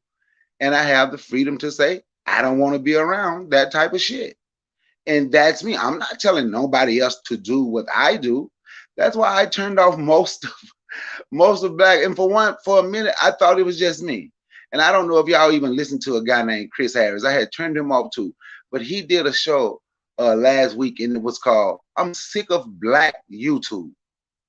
And then I realized, and other people went on the panel, then I realized it wasn't just me who was tired of hearing everything negative about black people. Like, how did the negative become the absolute representation of a whole race of people? And that is what's defended. Like, I'm gonna give you an example. 2 weeks ago, there was a shooting and killing on Morgan State University. Then there was a shooting on Bowie State. There was a shooting at the a State Fair Classic between Grambling and Prairie View. Then there was a shooting on Jackson State campus. Now I'm gonna ask you a question. Who do you think the black community is taking up for? Do you think they're trying to defend the people that went to those colleges, or do you think they're making just be honest, they're making excuses for the people doing the shooting, the black community? Be honest. I know don't nobody want to answer that one, but I can tell you they're figuring out a way. Well, you got to understand the type of pressure we've been under. Like, goddamn, the type of pressure you've been under. So you go on the black college campus and you shoot the black people who done invited you to parties. Then there was a shooting at a white school, Northwestern State. Football player was killed. Black dude. See, was shot by. But then when I said and say, we need to go to school, or we need to protect this. No, you know, the HBCU, see, that's the problem to our community. You sitting up there trying to take up for them. But ain't nobody gonna say nothing about those people that was murdered because they go to an HBCU. Ain't nobody. So who do you think will take? So when I'm talking about the negative shit, it ain't just a Zuli saying, oh, black people ain't shit. It's like black social media. And like I said, I really don't give a damn how feel about me. Like my black book drive that I have, I don't put my cash app and ask nobody on YouTube for nothing no more. I get out here in the streets. I do what I do. People see me giving away books to little black children written by black authors. I put my money. People donate some money, and I just give away books. I don't even ask for nothing on black, because I'm not here no more. And I feel like you are what I watch. I come through here on Saturday night. I'll tune in the forecast. You are what I watch. I got back into like shit, man. Let me listen to my dogs. I just started watching, going back to my old school dog books because I don't think anything is going to be built if we just focus on the negative. Because if you ain't shit, you damn sure can't build nothing. So for me, I just look at the positive, and I have the right to say I'm going to get away from that if I choose. It have nothing to do with dislike.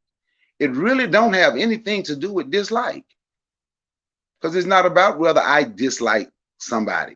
I respect the fact that people have their own opinion. It's just have something to do with me for my sanity. So I get away. All right, Bakari. I wasn't sure. I wasn't sure with the pregnant pause earlier if you had stopped. So my bad for interrupting. Buana, go ahead, and then we'll move on to the next prompt. All right? Yeah, I know we can move on. Can I quickly say to the brothers, to all the brothers on the panel, just to consider something. When we say that we don't care, I know that's like a defensive mechanism and things of that nature, based off of sometimes comments made that we feel like we need to get defensive about. But all of us care about our community. All of us care about our community at large. And we want to see the betterment of our community. The universe put us in a situation on a Saturday night where brothers from diverse situations come to get together to collectively to talk with one another.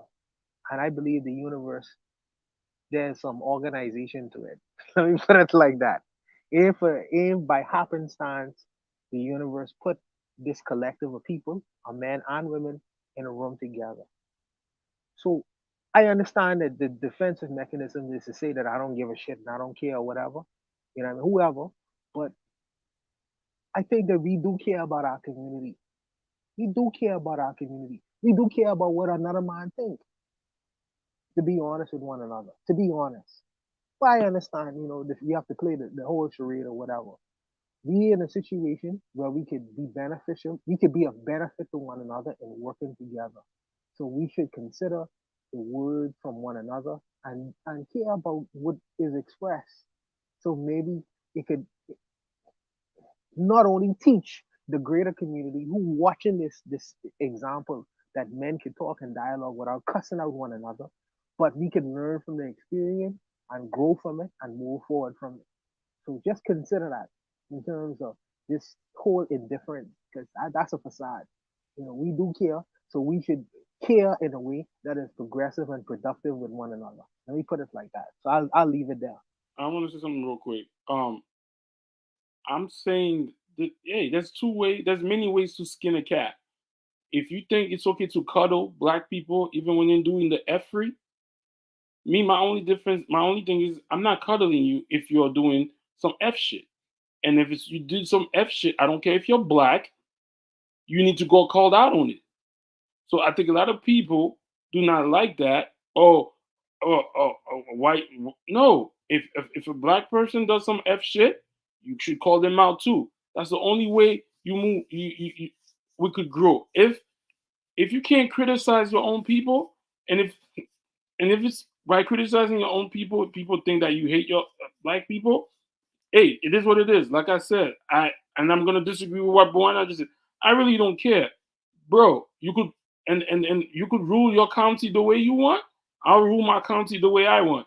So if there's love for the people, that we'll find a way to come together. You rule it the one you want to cuddle people, you cuddle people. I don't cuddle my own people. If they did something wrong, I think out of all people, we should be able to call our own people when they do stuff that's not conducive or that's not beneficial to to black people as a whole, not just an individual. So But Azuli, in your critiques, right? Yeah. I don't hear you say a lot about you being congratulatory and say that person over there is a great black man. That woman over there is a great black woman. It's all a stick. You know what I mean? It's like you give the stick, you know, but you don't give the carrot at all. You don't give like the kudos to say, well, I look at this black man as a great black man. I look at this black woman as a great. Whereas I understand the criticism, but I where's talk the about congratulations, brother? I talk about Thomas Sankara 24/7. I say Thomas Sankara is one of the best guys that ever did it. Y'all don't hear that part though. Thomas and Gara. You never.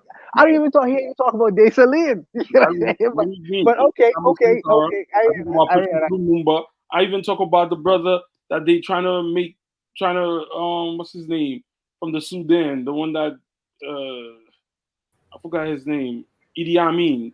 I speak a lot about a lot of this stuff. I talk about you guys. A lot of guys talk about Ezra, you don't think you're African, bro. The way I'm looking at things right now is gonna be different than when I looked at it prior. If I say, hey, I think we're the first people on this Western Hemisphere. What y'all hear is that I'm saying I'm not African. I repeat it over and over and over. I say we were the first here, meaning that African came from the West and inhabited here but you don't hear that. What you hear is this guy is saying he's gonna he's not African. He's ADOS. He's this. So you choose to hear what you want to hear. I say what I said. Again, like I'm saying, I said it. Sometimes there are different two type of people. There's some people who are cynical and some people who are, everything is beautiful. We all, hey, I'm a cynic. So I might look, like I said, I look at the glass half empty, and you might look at the glass half full. So maybe that's the disconnect. But like I said, that's on you guys. I know who I am. Hey, maybe you guys are a bunch of two cents. I'm deciding straight up. So maybe that's where the disconnect is. But hey, I'm not gonna say anything else. That's it. All right, Desalines. Hey, let me say one thing. I'm gonna say one thing, then I got to get off and listen offline. But I'm gonna say this, right? Like, you say you know Azuli. I don't know Azuli, right? So if you say Azuli Heart is in a good place, I say, okay, I trust Koku, right? So but watch this, right? Part of the reason I turned off, and maybe it could be, and I'm just being honest, maybe it could be I listened to so much other stuff where everything was just negative. Well, now it's almost what I can't deal with anything, right? Like I said, me saying what I say have nothing to do with dislike. It don't even have nothing to do with me having no respect for Azuli or anyone else. And we saying Azuli because I said Azuli name last night. And like I've said before, I don't say people name that I don't have respect for. And I think the people that have been on my panel have heard me when I would just say the leader of this organization and won't say those people name because I have absolutely no respect for those people. So it could be where I have allowed other people who I don't deal with at all, and all of that has bothered me. So I'm like, goddamn it, and everybody just follow it. And then the person, because I'm a firm believer, you tend to take your frustrations out on the people that you're around. You don't take them out on the people who you truly don't care about because you're never around or you never listen to those people, right? So that's, and I'm not trying to defend anything that I said. I'm not trying to make excuses for anything that I said. You know, what I said, and I stand with what I said. I stand there. Man, the only thing I'm like, sometimes I just do think the positive of Black people get shunned to the back burner. And like I said, since I see Azuli over here and I talk to Azuli, maybe my frustrations that I have with other people tend to come out on the person that I'm around. And like I said, it have nothing to do with dislike. It have nothing to do with no respect. Because like I said, Bwana and Koku have been on the panel with me when I would say, I won't say this person's name because I don't have any respect for that person. So I would say your name and would say, I wish they were here to defend themselves. So you know what? So like I said, I am who I am. I said what I said and I stand on how I stand. But I can say, maybe that's it. And maybe that's why I shut so much off, because of the frustrations that I was having with Black social media, like the other guy that I mentioned. And I know because he used to do a show every day. And now shit, you're lucky if you see a show once a week from him, the same thing. Black YouTube, and that's the biggest thing for me. So on that note, I will yield my mic. Appreciate that, Bakari. I appreciate the conversation we had during the second Shoot the Breeze topic of the night. A lot of comments from the chat. I'll just read Trigger Happy to be the last word on that prompt. For me, all opinions are welcome as long as the points are argued strongly. No issue with me. Let's go to Shoot the Breeze topic number 3 tonight. Thanks to all of you who joined us tonight. I appreciate you guys for coming through. For some reason, I'm getting an error. I appreciate you guys for coming through. Make sure, if you haven't already, click the link at the top of the chat for the Shoot the Breeze Clips channel. Conversations like what we have tonight will be clipped and put on there, as well as past conversations are clipped up and put on there. Check it out. Share the clips when you can. I think it's worthwhile. Thanks to Afro Native World for sharing the show last week and talking about the conversation we had about the invasion of Haiti with Joni.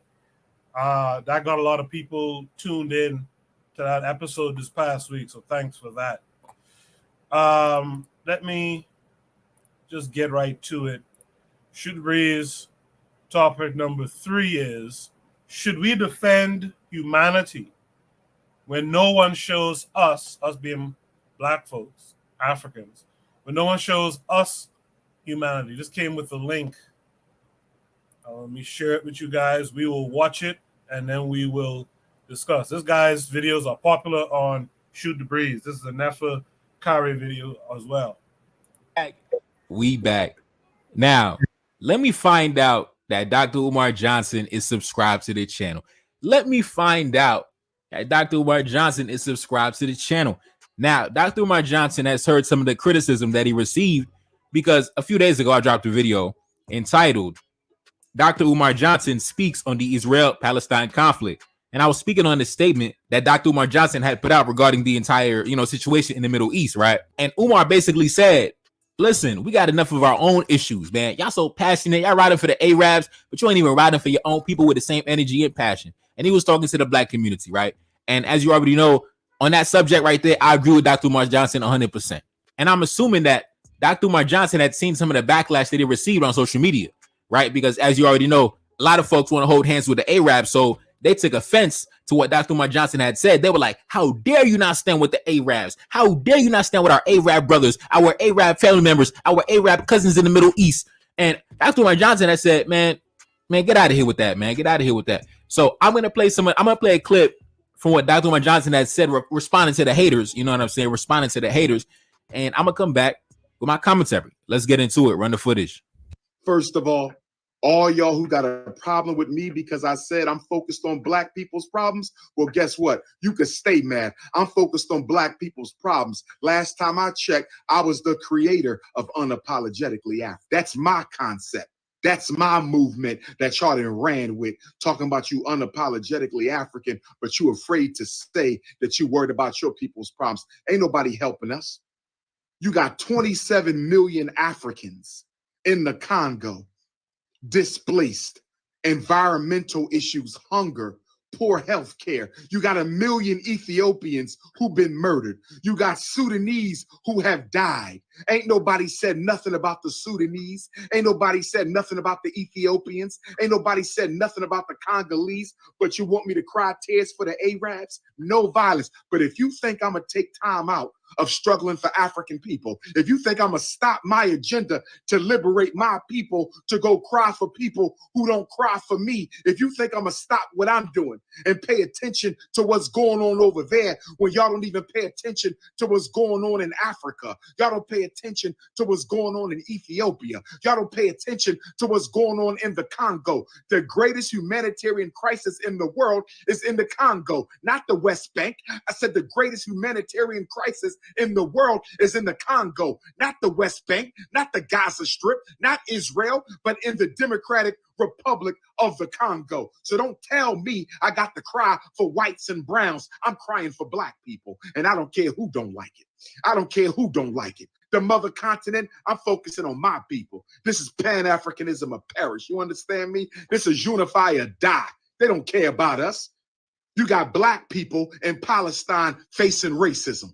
You better go do your research. What about our African brothers and sisters in Palestine who are suffering racism at the hands of the Palestinian Arabs? Y'all ain't said nothing about that. Oh, no. Oh, no. You come to the wrong place for that. And see what we fail to realize as African people. What we fail to realize as African people is when you start paying attention to other people's struggle, you give the whole world permission to ignore your problems. When you start worrying about other people's problems, you give the whole world permission to ignore your problems. I said, when you start worrying about other people's problems, you give the world permission to ignore your problems. I don't see Jews taking attention off their problems for black people. I don't see Arabs taking attention off their problems for black people. I don't see Latinos taking attention off their problems for black people. I don't see Asians taking attention off their problems for black people. I don't see East Indians taking attention off their people for blacks. All the black people sold into slavery by the Arab nations. Has Palestine spoke out against that? Has Palestine spoke out against all the Africans in Africa, East Africa, being sold into slavery by the Arabs? I ain't heard no Palestinian say nothing about the Arab slave trade against African people. Get out of my face with that. You come to the wrong place. You come to the wrong place. Here we back now. Take a look up on the screen. I seen this tweet from this brother that I think really summarizes my thoughts on the situation. He said this: Africans have historically been tormented by two major people, the European and the Arab. They have competed to harm, enslave, and conquer Africa still to this day. While what's happening to Palestinians is unfortunate, so is the plight of Africans in Mauritania, Sudan, Libya, and the Arab world in general.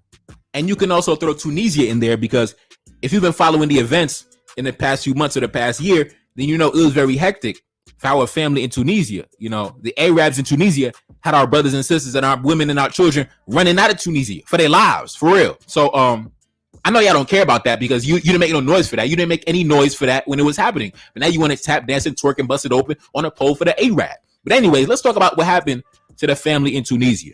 Take a look up on the screen. Anti-black racism surfaces in an African country. Critics are blaming the president for it. And as you can see, this y'all Arab brother on the screen, you know, your black and brown brother. This your brother right here. You know, the president of Tunisia. That's your brother. That's your brother, not my brother, but it's your brother. Your brown brother. Not my brother, not my family, but your brother. Anyway, let's continue. A viral video from late February showed a man decrying the incompatibility of black African values with those of the Tunisians. Asked by the interviewer if he had ever met any Africans, he replied by saying that he knows them well because my grandfather used to buy and sell them. Late last month, Tunisia's authoritarian president, President Said, borrowed yet another page from the global neo-fascist playbook and engaged in anti-black racism to unleash a reign of terror. At a February meeting of the National Security Council, he described undocumented black African immigrants as hordes bringing violence and crime to Tunisia. He then went on to embrace the white supremacist Great Replacement conspiracy theory and alleged that immigration from sub-Saharan African countries is aimed at changing Tunisia's demographic composition. The undeclared goal of the waves of illegal immigration is to consider Tunisia a purely African country that has no affiliation to the Arab and Islamic nations, President Said said. Now, time out. The president of Tunisia, which is in Africa, right? It's not in the Middle East, it's in Africa, right? But he's an Arab, keep in mind. So he said that the fact that Tunisia serves as a transit point for Africans to get into Europe, he said that is going to change the demographics of the nation. And he is upset about that because he doesn't want Tunisia to be separated from the Arab and Islamic world. He doesn't want Tunisia to be attached to the African world. And everything he said serves as confirmation to everything I've been saying because, like I said, you trying to stand in solidarity with the Arab, but the Arab openly proclaims to the world that he does not even want to be associated with you, even on the African continent. So imagine how the Arabs in the Middle East feel. in the homeland. Imagine how they feel in the Middle East if the Arabs in Africa don't even want to mess with you, man. Now, let's continue. The president's blatantly racist comments triggered a wave of violence and abuse against thousands of black Africans who reside, study, and work in Tunisia, as well as black Tunisian citizens who make up 10% of the population, bro. 10%. So just a few months ago, the Arabs in Tunisia was putting foot to ass, making us leave the country, running for our lives, and y'all didn't say a word, man. But now, all of a sudden, we got to stand in solidarity with the Arabs in the West Bank. We got to stand in solidarity with the Arabs on the Gaza Strip. Meanwhile, the Arabs in the African continent, they feel more of a close connection to the Arabs in the Middle East than they do to other Africans on the African continent, even though they're on the African continent. Tunisia is an African country based on the geographical location, but culturally, in terms of mentality, in terms of the cultural values, they don't see themselves as anything similar to the black man. They see the black man as beneath them. They see the black man as beneath them. They see the black man, they don't want to be associated with the black man, even if they're on the African continent. But for whatever reason, I see so many of y'all are so passionate about the situation happening to the Palestinians. But the same passion is not there for your own folks, man. Your own folks don't get that same energy. They don't get the same clout. It is what it is, though. But let's continue. Many of the estimated 21,000 sub-Saharan African immigrants in Tunisia lost their jobs and housing overnight. Hundreds have been arbitrarily arrested and placed in detention centers. Black people, including those with Tunisian citizenship, said they started facing racial abuse on the streets, fearing for their lives. Dozens of immigrants from sub-Saharan African countries started camping outside the International Organization for Migration headquarters in Tunis, while others tried to protect themselves by seeking refuge in the embassies of their home countries. Bro, they had our people running for their lives, bro, camping outside the embassy so they don't get killed, bro. And let me ask you this. When this was happening, less than a year ago, literally this year, where the fuck was the Palestinian Arab at? The Palestinian Arab, y'all coming into my comment section talking about the Palestinian been standing with us. He been rocking with us. That's our brother right there. That's the homie right there. Where the fuck was the Palestinian Arab when the Tunisian Arab was putting foot to ass? When it was putting foot to ass. I seen videos of black women talking about, man, I gotta leave now. I don't even know where I'm going, but I gotta leave. Where the fuck was the Arab then? Where the fuck was the Palestinian then? Where the fuck was your Palestinian homies at then? Where the fuck was they at? They were nowhere to be found. And you would think, since the Palestinian is our homie, as some of y'all claim that he is, how come he never wanted to play the role of mediator between himself and his other Arab brothers when they do us harm? If that's our homie like that, if that's our friend, if that's our ally, how come he's never there to play mediator or serve as a negotiator when his other Arab brothers start getting out of bounds and getting out of pocket? How come he never stand in solidarity with you? Huh? How come? Ask yourself that question, bro. What is so significant about the Arab that you want to ally with him? What does he offer? Like, what is so amazing about the Arab? Like, what does he offer us as black men? Like I always say, nations are not in the business of doing charity. They're in the business of protecting their interests. So what interest do we have with the Arab? What interest do we share with the Arab? We share none. And it's not me saying it. The Arab himself, he'll tell you that. The Arab himself will tell you, I have nothing in common with the black man. The black man is beneath me. The black man is destined to be a slave. And his woman is destined to be a concubine. The Arab himself will tell you that to your face. But anyways, man, I don't want to make this video too long. It's your boy Neferkari, that's Celine, back in the building. Yes, indeed. Cash App up on the screen. And I'm gone. Peace. Reincarnated, I'm back in original fashion. I left on a horse and came.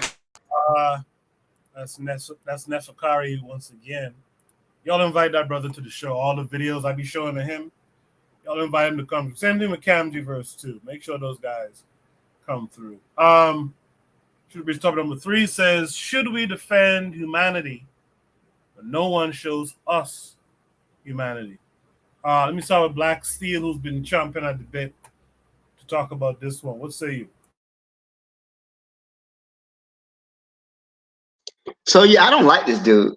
I really don't. He's so ahistorical. First of all, number one, I understand Arabs are the Palestinians and the rest of the Arab world. You're really conflating the issues that we have with Arabs in North Africa, which are true with the Palestinian people who have been under sustained genocide since 1948. Like, how could you ask, excuse me, why haven't the Palestinians said anything? First of all, the Palestinians have said something about the African struggle. they have been probably some of the most supportive people for African struggle. Nelson Mandela and Yasser Arafat were good friends, for example. Every serious Black revolutionary, from Dr. King, Malcolm X, Kwame Ture, Huey P. Newton, Assata Shakur, understood that the Palestinian situation is a very important question that it affects African people as well. Because let's be honest, Israel is a settler colony, just like the United States, just like Canada, just like New Zealand, just like Australia. So a settler colony, they've basically taken these people's land. They want to exterminate the indigenous people of this land, which are the Palestinians. And Israel doesn't stop at just attacking the Palestinians. I think I said this before. During apartheid, Israel was South Africa's most staunchest supporter. So they helped pay for South Africa's nuclear weapon program. When South Africa was trying to develop biological weapons that would kill only Black people, it was Israeli scientists working with them. So Israel is a threat to all African people, period. So the enemy of my enemy, we can work together. And also, too, when Black people were being, during the George Floyd movement, the Palestinians were very supportive. They were the ones. I remember when I went out to a march, I got tear gassed. It's crazy. But there were Palestinians who were tweeting like, "Hey, this is how you make makeshift gas masks.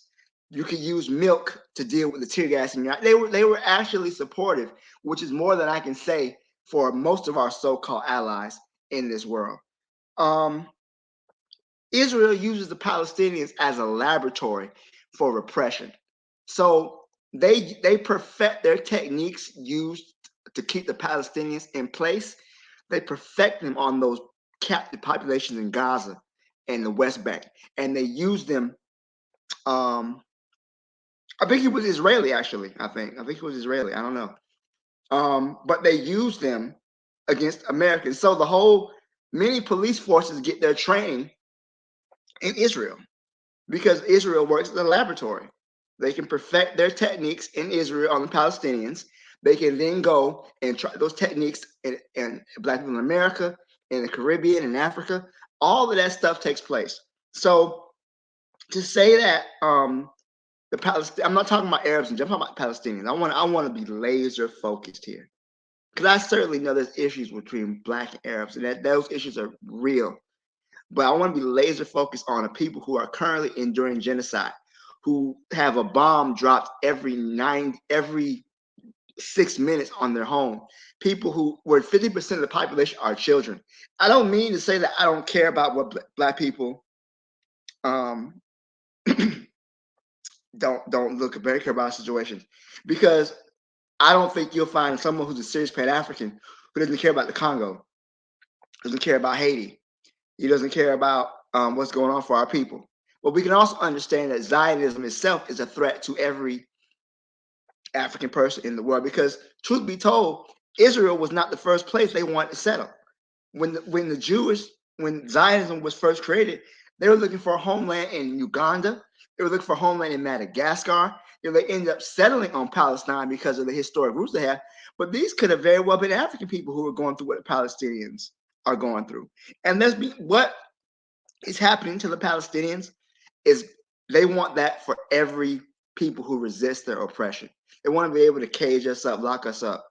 So what we're seeing is that as conditions become worse, you're seeing more police officers, you're seeing more weapons, you're seeing more repression.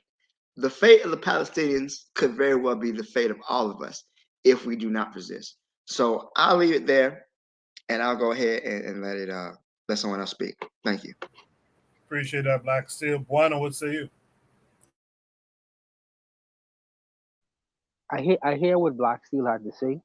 You know, I don't think that Israel has the right to exist inside that area. You know, I hear what he's saying in full. in full representation of oppressed people. And I understand his position, and I respect that. But I have to look at the fight that's in front of me, and right a couple of like miles away from me, the Kenya is about to invade Haiti, and it's a proxy war via the Western countries. They sending Kenya in there as a proxy nation, outside of who really want to go inside that nation. So that's the that's what's on my plate right now. And I'm trying to listen to the voices that I can hear, out there who is able to translate what's going on in English form to say, well, what's the process going forward? What's the process going forward in terms of defense, of the country, what's about to be invaded? Because it's a very volatile situation. You know what I mean? And it's right next door to me. It's right next door to me. And I just want to be able to assist and help. And even if my country decides to fight alongside, well, the fight decides to fight on the wrong side of history, I personally want to be on the right side of history. So I listening to the voices out there who I could probably hear that's making sense to say, well, Joni was on last week, and to try to bring clarity. I listen to her really sometimes from time to time in terms of what's going on in the ground there or whatever. But I want to be directed and focused in terms of the battle in front of me. An invasion in that country, to invade that country is almost like to invade me, because they are my neighbors, they my brothers in the Caribbean. What affects them affects me as well. And I see myself as one with them. The Palestinian who fight. Sometimes when the Western world say that we have a war right now, so all of us need to focus on that. Some people gonna be distracted and focus on what the situation is for other people, but I focus on the situation that affects people like me, people who look like me, my brothers. People gonna be directly affected from what's going on right now. So I'm listening to see how me personally, in my little small space, can assist as a defense against what's gonna come into that scenario and situation. You know, but I mean, I understand that from a global perspective, this is an international platform, and international discussions are gonna happen. But I have to focus on the the issues that's in front of me, and Palestine could take a backseat to what is uh, effectively is going to happen in a matter of maybe like a couple of weeks. You know, Joe Biden them doing all manner of devilishment all over the world, and that's just on one front in Palestine. But in Haiti, they doing devilishment too. So I have to choose my battles carefully. But my battle, the battle I choose and the front I choose to fight is my brothers and sisters in Haiti, and how I can assist in the defense.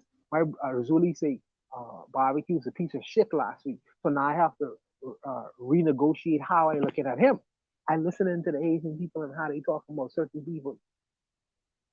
I listening very carefully, and I trying to siphon in terms of which voices there's gonna be some proactivity and how I could assist and help on the actual ground and affect the affairs in the daily lives of the people in our country. But that's where I am with it. I'll stop there. Appreciate that.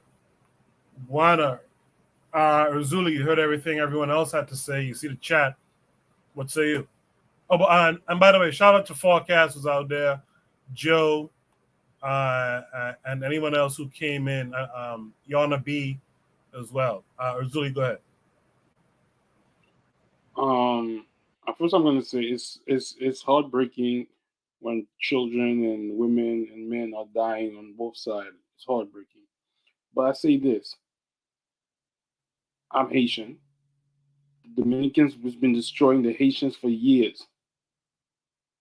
I've never seen nobody except some of us, and I've never seen people beyond Black people say anything about the situation first.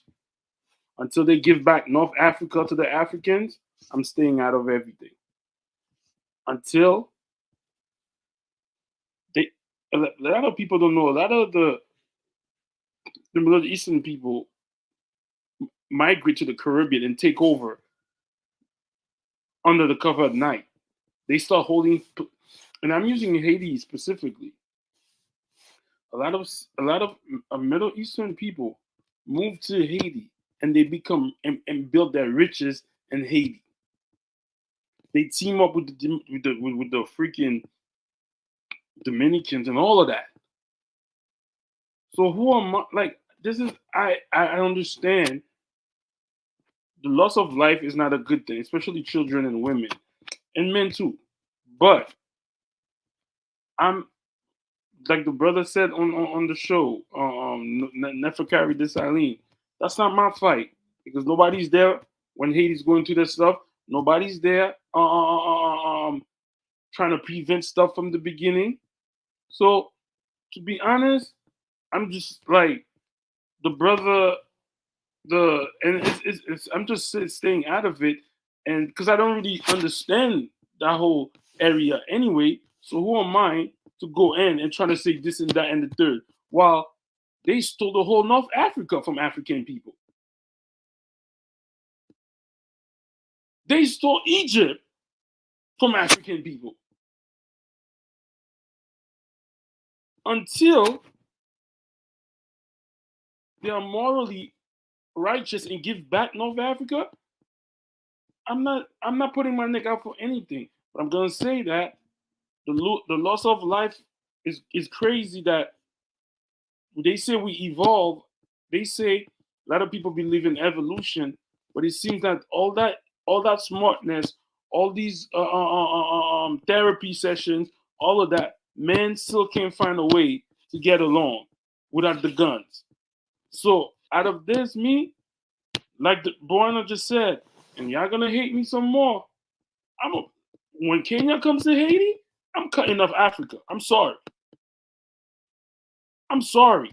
And this is the funny thing. Me and Goku spoke about this. One of these African brothers from Kenya and Buana was laughing at it. Talk about, oh, if they come over, we down with Kenya. And this came. Maybe he knew something. Maybe he's connected with these people. Exactly what that brother said when we was on Tan's show and somebody else's show is exactly what's happening right now. For Kenya to put themselves in a position to be a proxy.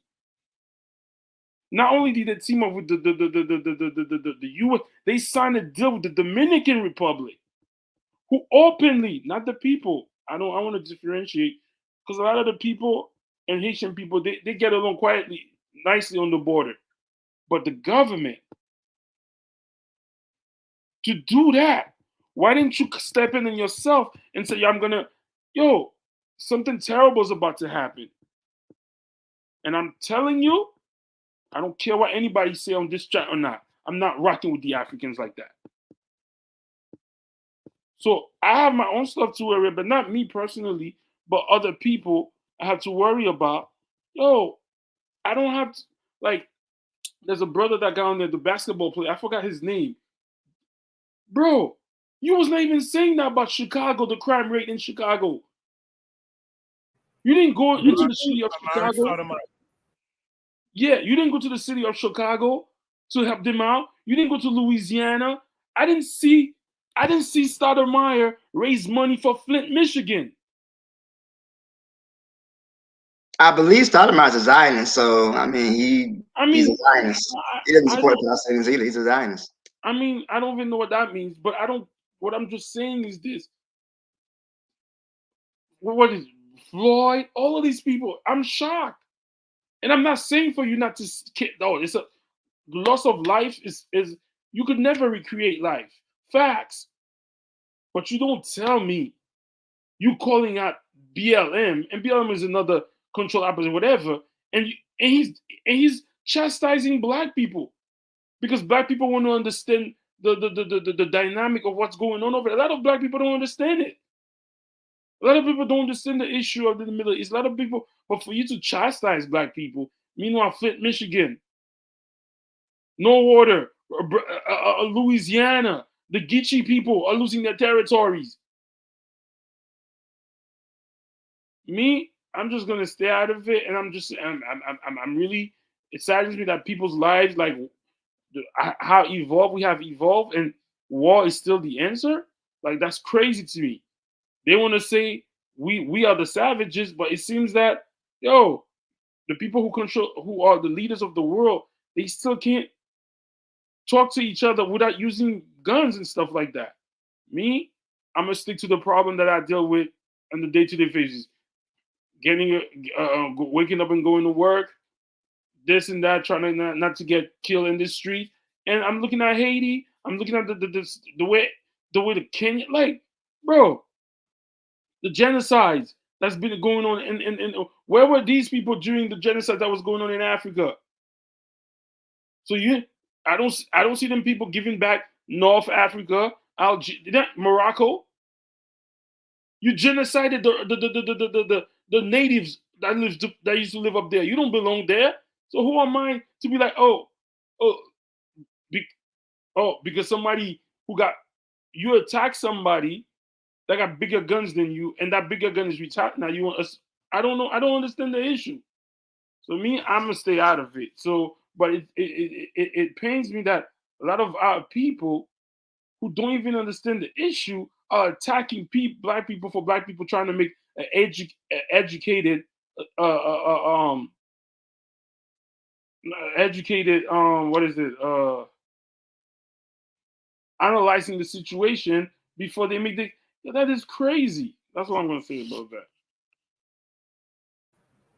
I appreciate that conversation. All right, so let me respond. I'm sorry. Go ahead, Coco. I was going to respond to Zuli. You'll get a chance in 1 second. Okay. Also want to shout out the chat. I was going to say something else, but I forgot. Sister Raw is out there. Forecast is out there. Trigger Happy 262 Plus said also the reason why I think there's a problem with this conversation is that power doesn't come before morality for people. Power sometimes means making gains with enemies. So that's something. If you have any last thoughts after Black Seal goes, speak to that comment that I'll leave up on the screen. Black Seal, you have the floor. So, Azuli, let me try to make this as succinct as I possibly can. What's going on in Palestine, Israel, is a prime example of colonization, white supremacy, settler colonialism. So, after the Zionism was a political movement that was created among Jewish people in the late 1900s by Theodor Herzl, an atheist, who believed that Jewish people needed a nation of their own. That's why they're persecuted, because they don't have a state. So the Zionist is a racist ideology because they want Israel to be a nation for Jewish people alone. No other people can hold citizenship in Israel. The right to self-determination in the state of Israel belongs to the Jewish people alone. So, long story short, after the Holocaust, Great Britain had the mandate for Palestine. They divided the country, 51% for the Jews, 49% to the Palestinians, to the Arabs who were staying there. And ever since then, the Jewish state has taken more and more and more land from the Palestinian people. They pushed them into tighter and tighter confines. They've murdered them. They have used weapons like white phosphorus, which burns your skin, which is basically a weapon that's supposed to be banned, which you know how international law works. Nobody gives a fuck about international law. So, and again, Israel's racism doesn't just end at the Palestinian people. They are, as we speak right now, Ethiopian Jews, the women that come into Israel, are sterilized because they don't want Black Jews in the country. So when you say I'm focusing on just our issues, understand that all the Palestinian struggle, the Haitian struggle, these are all outgrowths of white supremacy, settler colonialism, and racism. So the issues are linked. Okay. So there's not like I'm just gonna focus on me, because these issues will affect you as well. So what Israel wants is to expand into not just the Middle East, but to Africa as well. Again, like I was saying before, it was Israel that financed South Africa's nuclear weapons. It was Israel that financed South Africa's biological weapons program. It's the Mossad and everything else that's attacking these people. So I can understand, but we can walk and chew bubblegum at the same time. I have nothing but support and love for the Haitian people, and I support their struggles in any way possible. But I can also understand how the Palestinian struggle is also linked, because these crackers aren't just gonna focus on just Israel if they get done with Palestinians, they're not just gonna focus on them. The United States oppresses both Haiti and the Palestinians, because when they fight back against their genocide, which they have every right to do, because they are under a state of genocide, they fight back whatever means possible. And if we've read Fanon, we understand how violence is a cleansing force to the oppressed, because it evens the score. Why is it that only my people have to bleed? If I can't sleep good at night, you can't sleep good at night. So, but these systems are all linked. The U.S. oppresses Haiti economically. They get Kenya to play proxy, but at the same time, they're also sending warships to support Israel in their genocide. So it's all different tentacles of the same beast. So to me, I have no choice but to stand with the Palestinians, because the Palestinians are under genocide. But at the same time, I stand with the Haitian people as well. I stand with the people in Africa and the Congo as well. Because these are my brothers and my sisters. But I also understand that even though there have been issues with Arabs in North Africa, the Palestinians have always been supportive of Black people's struggle. Even when South African apartheid, with police violence in the United States, they have always expressed support. And that's so funny that Dr. Umar is unaware of the support that they've expressed, the Palestinians have had for the Black struggle in the United States and across the globe. Like, how could you not know that, Mr. Prince of Pan-Africanism? You should be able to know that. You should understand why Kwame Ture, Huey P. Newton, every Black revolutionary worth a damn understood that the Palestinian struggle and the Pan-African struggle is linked. Okay, so to me, that's another reason. I call him Dr. Fubar, fucked up beyond all recognition. He's still pushing the date for the school bag. I guess we'll get it in the year 2033 sometime, I guess, whatever. But that's besides the point. Yeah, so what I'm trying to say is that what's going on in Palestine affects all of us. This racist Zionist settler colony cannot be allowed to exterminate these people, and we cannot allow. But we have to. I don't want it to be where Black people are focusing on another people's struggle while ignoring our own. I think it's possible to be multifaceted in this world. So I'm sorry. I'll leave it there before I pass out, guys. I'll let it go. Does Buono want to add anything, and then I'll let Uzuli respond to both of them. Absolutely. I understand Black Steel's perspective, and it's a humanitarian argument, and I don't argue against that, But this multitasking for me never really. When people they use this term multitasking, is the idea of trying to get a lot of things done, but not really getting anything done. You know what I mean? Maybe we say as a Black community, we say we could walk and chew gum at the same time. I don't believe that to be true. I don't believe that to be. That's a good saying, but I don't believe that to be true. I believe that some things we need to focus on one by one down the line, because when you spread yourself too thin, you don't really get anything done, and everything becomes slogan.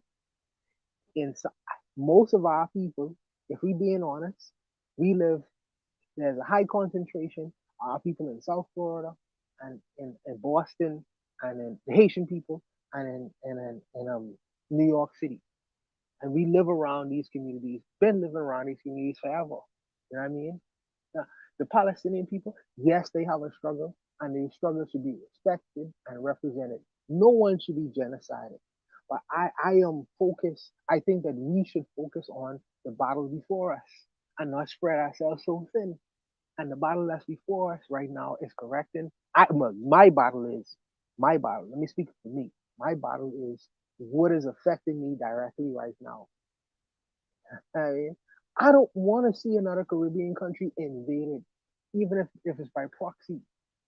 I don't want to. I don't want to see that happen. I don't want to see that happen. Haiti has endured enough, and they need the assistance of other black people who can assist in whatever way possible. There's no way that we can have black billionaires on the shores just 100, just 100, just 50 miles outside of one of the so-called most poorest countries in the Western Hemisphere, and there's no help and assistance coming at all. And because we don't see any kind of connection that's going on. You have the wealthiest people, black people on the face of this planet, just 50 miles off of the coast of the most so-called poorest people on the face of this planet. And we believe that there shouldn't be no kind of continuity that's happening in between one another, so we could just balance the scales. And the fight now extending all the way across the world to the Middle East. I just think that the battle should be that's before us, and that's immediate, is to be the people who is most needed in the situation and scenario, and all of us know the story in the Western world of the story of Haiti, and these people are the vanguard of our experience in the Western world, and I just don't want us to move past that and go all the way to Palestine when the immediate need is with our brothers and sisters who have shown to the world our brilliance and excellence, and resiliency in this part of the world. And I think that that's the thing. And it's not to say we should jump over even African Americans or even wealthy Bahamians. I'm just saying that this is our internal fight right now. And these people are trying to send more onslaught into the country that has shown the world what we are. You know what I mean? And I think that this is where our fight is, not necessarily in Palestine. I respect the Palestinian fight, but I feel like we can't spread ourselves so thin. And I feel like we should look at the battle before us. You know what I mean? But that's just me. That's just my opinion. And I'll just leave it there. I'll just leave it there. Yeah, I'm glad how you answered that though, because it kind of answers what Trigger Happy and some of them were saying in the chat about power. We don't have the power yet. So I think a lot of us will focus on the immediate thing, the geopolitical thing. We're not really quite there yet. Not to say that we're far removed, but we don't have those ideologies set up yet to really engage in that in the right way. I think we do have to kind of worry about the things that are right in front of us for now. Razuli, you get the last word. Like I said, give back North Africa, then I'll think about it. Until then, I have other stuff. We have other stuff to worry about. It's like I don't even understand when people say the enemy of enemy is my friend. I don't even understand that. For 2,000 years and then some, history said the Arab slavery was one of the worst things ever that happened to African people. Again, I should not even get involved in that, because what Kenya's about to do and Haiti to me is another thing. So, like I said again, it's sad that life is going to be lost, and there's war everywhere on the earth. And I'm thinking that we as a race, not as a race, as a species, should have evolved to like, yo, why we still have the same mentality that we had 100 years ago, 200 years ago? So the hunter's mindset, you got to conquer all of this that comes with it's everything you've been taught, evolution, all these things. Oh, you have to get yours before I get mine. This is what's staining the human race. All those what was his name? Darwin. All these things, bro, are embedded into the thinking of people now. Like survival of the fittest, this and that, and the third. Like, you cannot want to change the world and you still idolize those people as your litmus test to where civilization begins or evolution. If you believe in evolution and you're against this, bro, you shouldn't be. It's all about survival of the fittest. So maybe that might sound weird. I don't know where I was going with that, but at the end of the day, hey, I'm staying out of it, man. And as a person, if you want to, I'm not saying not to defend this and that and the third. But I'm saying as a Haitian person, give back North Africa. Stop immigrating to the Caribbean and stealing people's land because a lot of people don't understand. A lot of Middle Eastern people move to the Caribbean. And I'm gonna say that especially in Haiti, like when you see a lot of those mulatto kids that in Haiti, like the T-Vice, their parents are from the Middle East. They come in, they build their wealth.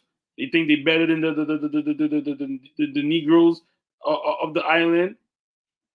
So, hey, to each his own. But I'm gonna stay out until I understand more. Boy, I understood what Black Steel said. I hear him, but I'm still minding my business and drinking water. I don't think we could excuse me. How can you stay out of genocide? How can you stay out of a situation where people are just like, okay, when I see what's going on with the Haitian people, right? Oh, go ahead. Yes. When I see what's going on with the Haitian, I live in America, but when I see what's going on with the Haitian people, I'm not, well, they Haitian, I'm staying out of it. When I understand the same people that are killing y'all are the same people that would kill me, or the same system, the same government that would kill me or my child. It's the same people that's dropping bombs on Palestinian children. The point I'm trying to make is that the struggles are linked. When you try to separate them, because here's the thing, our enemy, the oppressor, they work together. Israel supports, the US supports Israel, sends them billions of dollars. Our taxpayer money, my money that I pay in taxes is going to kill children overseas. It's going to oppress Haitians that keep them poor and destitute and smuggling weapons into the country. So my thing is that it's all linked. We have to look at the big picture. I think we're not seeing the big picture. Black Steel, I think what you see, this is what you see. When we come to America, we meet different people from different backgrounds. We meet Palestinian people who some of them will stand with you. We meet some Jewish people, some of them will stand with you. But at the end of the day, the majority of them don't. So when we look at this situation, like I didn't see any country from the Arab nation or from anybody openly said what the Dominicans are doing to the Haitians is terrible. I didn't see, and people are gonna say, yeah, they did it. The same way you could be vocal, go in front of your news station and put it out there and say what the Dominicans are doing to the Haitians is terrible. I didn't see none of them do that. And like I said, they don't have to stand up with me. They could see me getting killed in the street. They're not my race. I'm a black man. I get it. But don't tell me when you are fighting with somebody now that I have to stand up for you. Because if you cared about humanity, you would have stood up for me and be like, you know what? This is not right. Y'all can't do this to these people. Or you know, right? What's going on? What's going on? What's going on? And what was the thing during the Chechnya? What's going on over here is not right. What's going on over here is not right. So you can't say all of a sudden because you're in a pickle, and I've been on the pickle for the last 100 years, trying to get. They murder Haitian and socially. They murder Haitians politically. They murder Haitian economically, and they murder us throughout the media. And now you want me to be like, oh, to go defend? Oh, to go? No, I'm not doing that. So I cannot speak to every Arab nation, but I will say the Palestinian people have always been supportive of the African struggle for at least 50 years. I'm not speaking to every Arab. I'm talking about Egypt, but I will say that the Palestinians have always been supportive of our struggle. They understand that our struggle is linked. And yes, the Haitians, trigger happy, are my people as well. And when I see them under attack, I support them, whatever means they need to defend themselves. So I support the Haitians. I'm not supporting the Arabs in North Africa, but when I see the Palestinians are under genocidal attack and they're fighting back against that, I support that too. I guess I'm not trying to change anybody's mind, but I guess I just want us to understand that this issue is a large issue. I don't want to take the focus off anybody's struggle. And what the Haitians are experiencing is it's been genocide for 200 since 1804. So I'm not trying to change anybody's mind, but I also understand that these issues are linked. And like I said, I can't look at genocide either with African people or with Palestinian people and be like, oh well, they'll figure it out. We gotta support our people in Haiti and those who have supported us and expressed solidarity for our movements in the Middle East. I'll leave it there because I'm about to pass out. So I don't understand. I don't understand why is it that the Saudi Arabians, one of the wealthiest countries in the world, Saudi Arabia, who are Muslims, don't invite the Palestinians to come to their country and absorb them. I mean, well, the Palestinians don't want to give up their land. I know it's a fight, but I'm saying to myself, shouldn't the Muslim, the Ummah, the Ummah, come in and say, well, listen, we're gonna fund you all, we're gonna protect you all. Here's is what it is. Why? Oh man, the conversation I feel is a very diverse conversation. I can speak to that if you want me to. Go ahead, brother. Go ahead. So, and it's so interesting you use the word Ummah. I was, my class, we just got finished through talking about Islam in school, my class. So the Muslim nations, especially Saudi Arabia, they're fully in bed with Israel and the United States because a lot of that surveillance technology that Israel has developed to spy on the Palestinians, to troll the Palestinians, they want that technology also. So many Muslim countries are afraid to step in because of that collusion with the West. Saudi Arabia is really bad for that. Excuse me. Saudi Arabia is really bad for that. Same thing with Jordan, Egypt. So that's one thing, that these Arab governments are corrupt and they're willing to look the other way for some money and whatnot. It is a complicated issue with as far as offering support. But like you said, the Palestinians know if they leave, they won't be allowed back in. So that would basically complete the ethnic cleansing of Palestine, which is what the Zionist state of Israel wants to accomplish. How we know how religion and can you conflate it, but the Palestinians aren't all Muslims.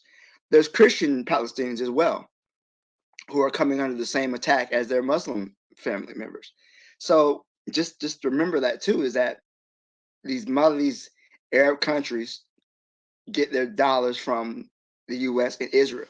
And another thing I want to mention, I'll make this quick. Israel really has the world by the balls. And I say that because Israel has a nuclear option they call the Samson Plan, to where if they get invaded and if the existence of Israel as a state is threatened, they will launch their entire nuclear arsenal against the world. So, and I say the Samson Plan because we all know in the Bible, after they blinded Samson and took him to the temple of the Philistines, he just knocked the whole thing over and took as many Philistines with him as he could. So Israel, again, like I said, Zionism is a threat to the whole world, because if they feel as if their existence as a nation becomes threatened, they have over 400 nuclear weapons. We could be looking at a nuclear winter. This is a genocidal, homicidal nation with nuclear weapons, which is something we all need to be concerned about.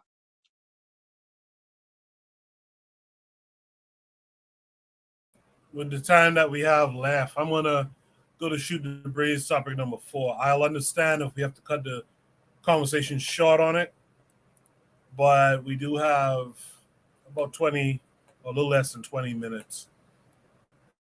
Shoot the breeze topic number 4 says, so African gods don't kill drug dealers, slave traffickers, or Europeans, but they kill physicists capable of building a space program.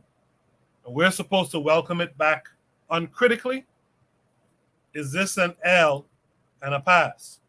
So this wasn't supposed to be the next topic, but I switched it up because I figured it could be a decent topic to finish off with tonight. This takes us to Twitter. On Twitter, is this the right? Hold on a second. I'm trying to remember if this is the right. Actually, no, this can't be the right one. Hold on a second. I got to copy the proper link because the link is actually a picture. It's not an actual link.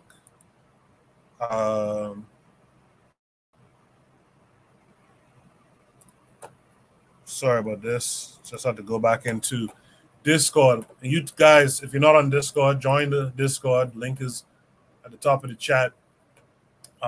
Join the Discord. Navigate to Shoot the Breeze topics, and you could post your topics as well. So this takes us to this image that says, however, stories abound of people who studied physics while still tied to the apron string of the deities. A good example is the story of the Nakwa people, an Igbo community in modern-day Anambra state of Nigeria. They came to the understanding that the sun and the moon have enormous energy, which could be tapped for human use. This was some centuries before Western science began to study the solar energy.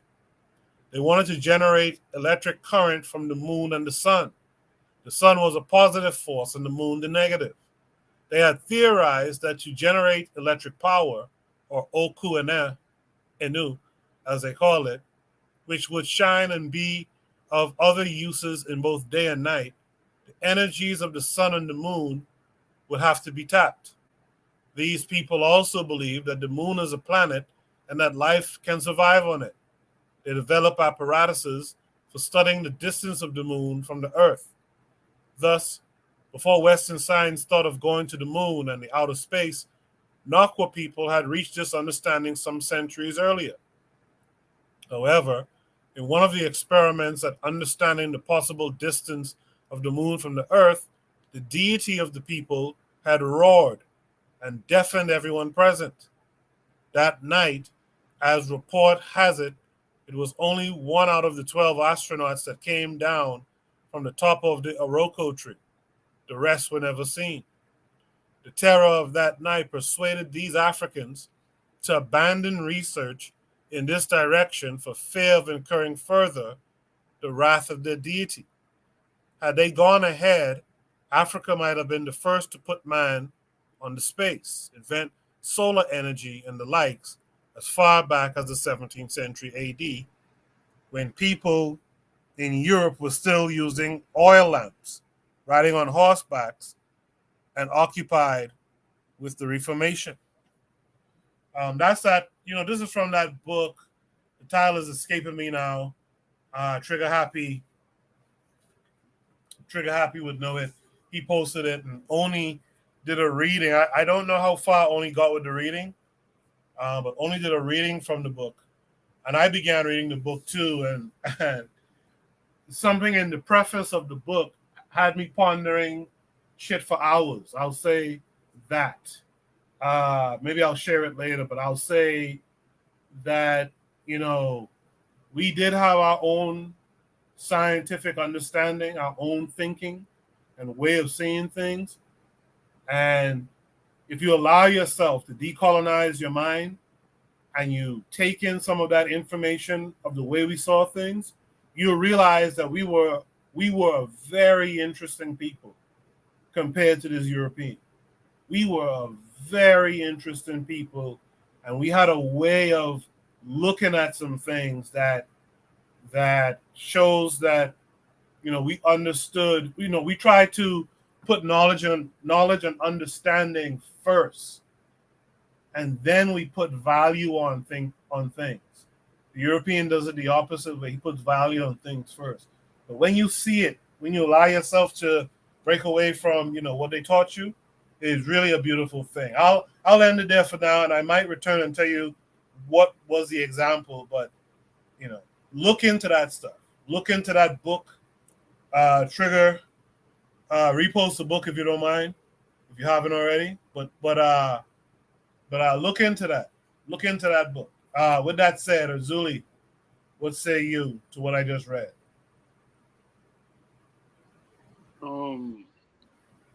I really don't understand it, to be honest. So they're saying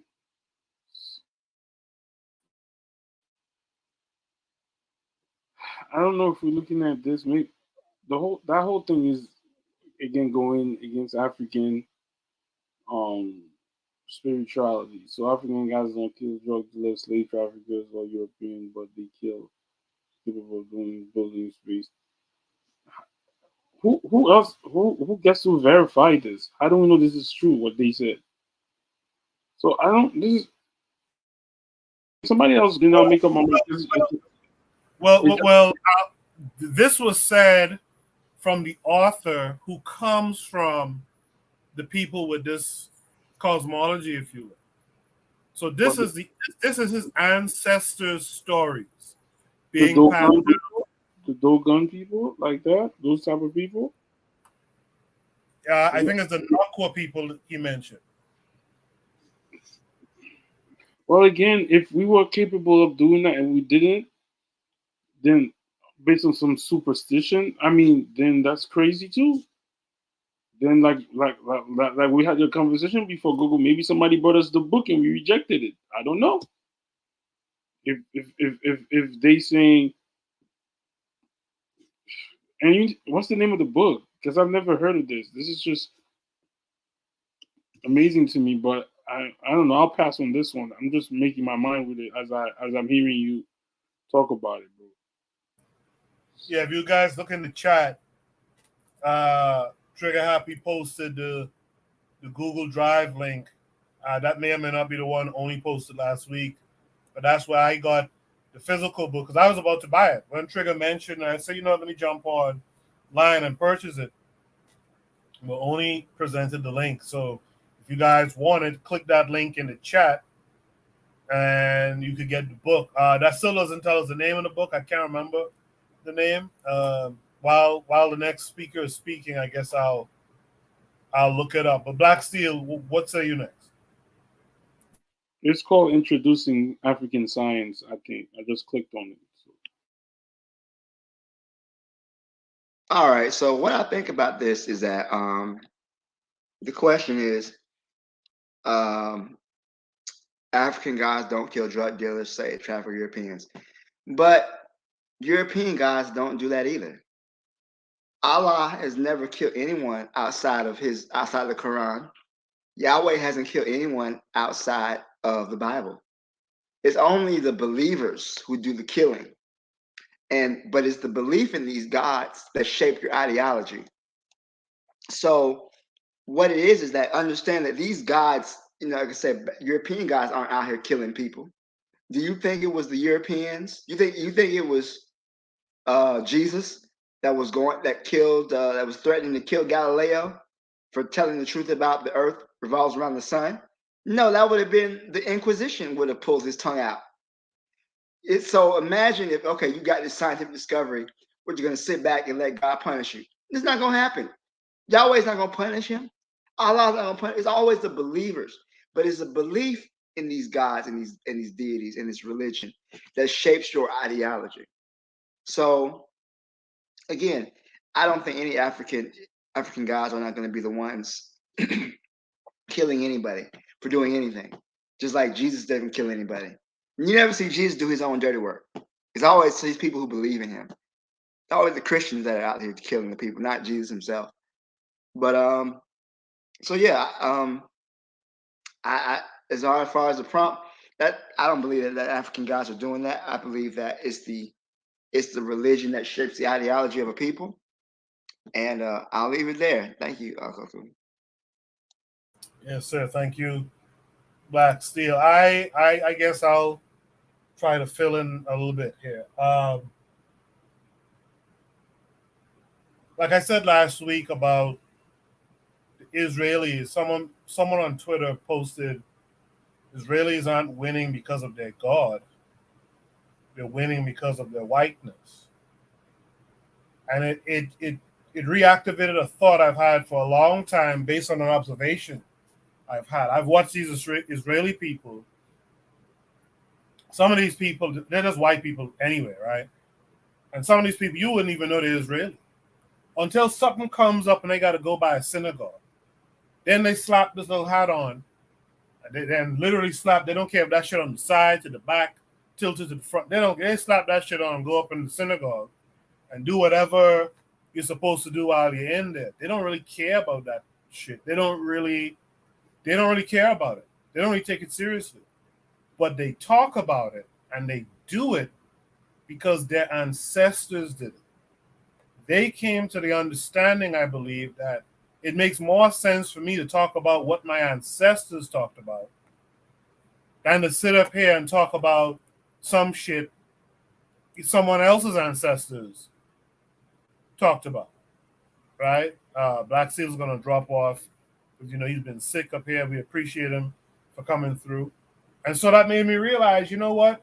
It makes more sense for me to talk about what my ancestors talk about than to knock it. Whether I fully embrace it or not, it just makes sense. I talk about that stuff. I was going to say shit, but it makes sense I talk about that stuff than someone else's ancestors' shit. Why am I talking about some Palestinian religious, spiritual history, what their ancestors talk about? So on that merit, I get this thing. Does that mean, though, that it's all correct? That it's all above reproach or above critique? Doesn't mean that.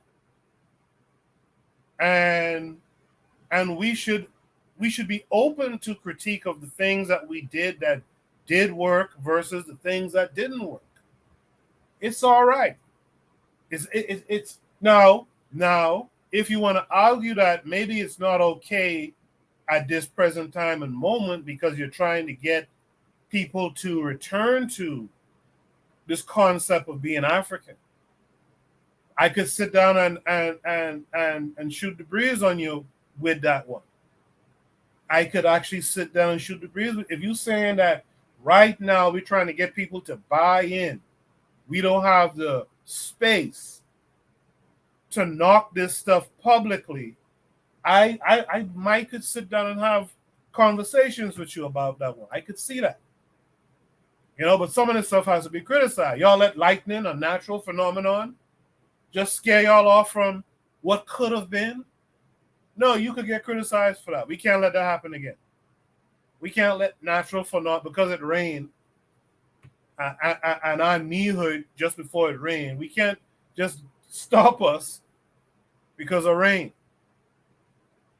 Right? Let's not let that happen again. And I'll leave my critique of it there.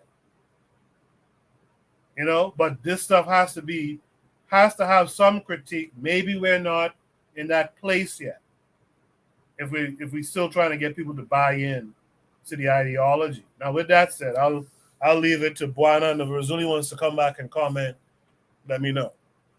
No, Trigger Happy has done something that's good. He's given us, because I know he's very critical of some of my arguments when it comes to agnosticism, but he's at least given me some homework. He saw stuff, but giving me some material that I can peruse through and read and try to see if I understand the arguments on a scientific level, on a natural level, in terms of African science and things of that nature.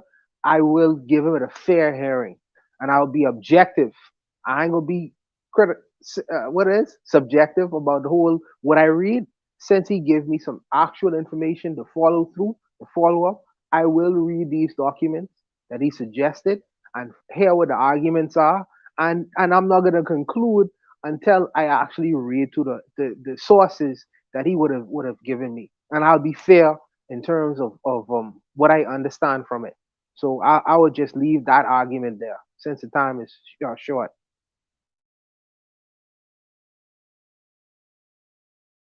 Oh, I wasn't expecting Buana to stop there. Buana, I'll say this. In the preface of that book, there's a it's an interesting little thing, but you have to disassociate yourself from what you've learned from the colonizer to really get it. Basically, it's a simple arithmetic thing from an African perspective. If I have so when the Africans had 2 yams, they understood it was 2 yams, right? They also understood if Bwana brings another 2 yams, that it's 4 yams. But the difference in our understanding is that we don't put the value on first. We put the knowledge and understanding on first. The Europeans put the value on it first and say, well, it's 2 yams plus 2 yams, so it's 4 yams, right? We understand that it's 4 yams, but we understand it after you give it its knowledge first, after you let us know it's yams. So what I mean is this. In the African way of thinking, they understood that there could be 2 somethings and 2 nothings. 2 plus 2 doesn't always equal 4. If you had 2 somethings and 2 nothings, you don't get 4 of anything, right? They understand that there could be 2 somethings and 2 nothings. So for the yam example, if I have 2 yams and you bring 2 completely rotten yams, do I still have 4 yams? No, I still only have. No. That's what Koku. That's what I'm trying to get around right now. In my mind, when you say 2 plus 2 don't always equal 4, that's stand out. Because I said, well, why wouldn't that equal 4? He said, because the other 2 yams may not have no value in it because they may be rotten. See, that's the kind of thinking that you have to take. You have to take me through the process through almost on an elementary level. Because what I've been taught is 2 plus 2 always equal 4. But you give me a reason why that's not always the case. So you know what I mean? So that's the process that I need to understand a little bit better, and that's what I'm working through. Yeah, I appreciate you allowing me to tell that little anecdote. But that thing had me pondering shit for a couple of hours. We understood that 2 things and 2 things can be 4 things, right? But we understand that 2 plus 2 don't always equal 4. See, the European created a reality that's reproducible. That's the thing we have to understand about their science. Everything is reproducible because everything has this value to it. 2 has a value that's intrinsic. It's different than 4. It's different than 6. But we understood that it's not about the value first. We have to understand the shit first. Then we could add value. That's an interesting way to look at life. We had a very interesting way of looking at life. You know? Yeah. So in the chat, Trigapi said he's fine with critique as long as the critique makes sense and comes from a good faith position. One of my critiques with African spirituality is at times we are too open. He says bitter medicine, that analogy is very important in how Africans understood their mode of production or economy. Like the catering of a customer in the market was very important. Yeah, that's a thing. So I hope that when Bwana and others, maybe Black Steel would do so as well. People have been asking me about bringing back the book club. Hopefully we can have a discussion on that book maybe in the future. Right? So you guys let me know if that's something you're interested in. Black Steel had to drop off because he's not feeling well. We know Bakari was here and left earlier. That's the show for tonight. But first, let me get a shout out. And I'm going to do a little different this week. I'm going to ask you guys to shout out something you think was a positive in the Black world this past week. Let me start with Azulius.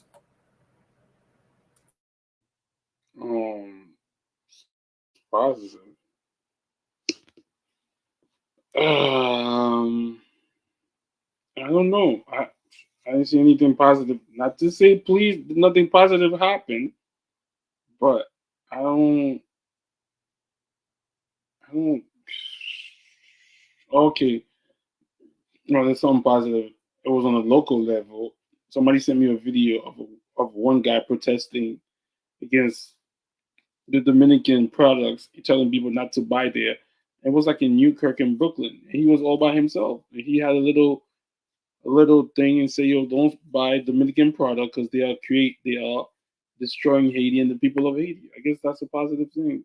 He was by himself and he was doing it. So that was a positive thing I saw. And I see, there's another positive thing I saw. Where I was working at, I see a lot of black students like studying, doing their work, even like actively pursuing their careers and their goals. And sometimes I look at it, I say, damn, I wish I was like that when I was younger in their age. So that's another positive thing. Appreciate that. In the chat, Trigger Happy said a positive thing. Burkina Faso and Mali signed deals with Russia on nuclear plants. Nuclear power can be a reality. So I appreciate that from you. If there's anyone else in the chat who wants to post a positive thing they want to shout out, do so now while Buana speaks. Buana. Yeah, that is true. Burkina Faso and Mali did sign it. That is a positive thing in terms of the black world, in terms of energy. And we want to believe that will successfully be able to come off. One of the positive things about this particular show that night, what I appreciate is 2 black men was able to hash out their differences, and it didn't involve in a cuss out match with one another. They could have keep it respectable, you know what I mean? And I think that there's a teachable experience from listening to not only two grown men, a bunch of different grown men come into the panel with different perspectives and still been able to talk as men and hash out their differences and then not devolve into a cuss out match. So I respect the brothers for keeping it mannerly and for keeping it respectable. I respect that, and I think that's what a positive takeaway in terms of this listening to the show tonight. But I'll leave it there, and I respect the brothers, and the all brothers have a good week.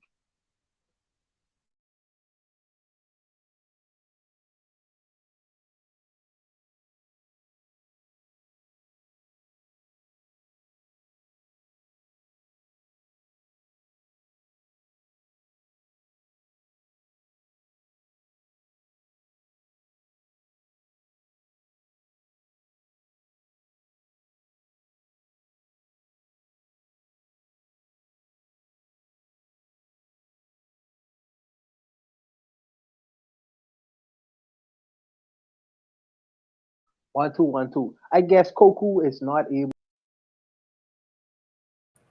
Sorry about that. My mic was thing. Sorry about that. Yeah, I was shouting out that thanks to all of you who were in the chat and made the show lively. Sorry about the mishap with the microphone.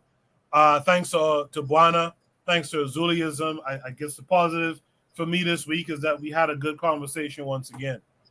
The positive for me this week personally was that same little arithmetic problem that I gave you guys. That was a positive for me this week. We'll be back next week. Shout out to all of you who are in the chat. You might see me during the week, during the interview. We'll see. Until next time, though, you guys be good. Peace.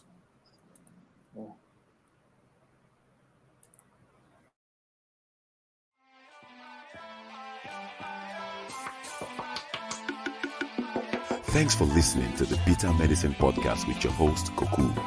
If you like what you just heard, we hope you pass along our web address, bittermedicineblogs.com, to your friends and colleagues, and share our show to all your social media. Be sure to check out our archive section on our website for previous podcasts. This has been a KWAZ radio production. Join us next time for another session of the Bitter Medicine Podcast. Follow us on Facebook at Bitter Medicine Show, Twitter, Bitter Meds, Tumblr, Bitter Meds, Instagram, Bitter Medicine.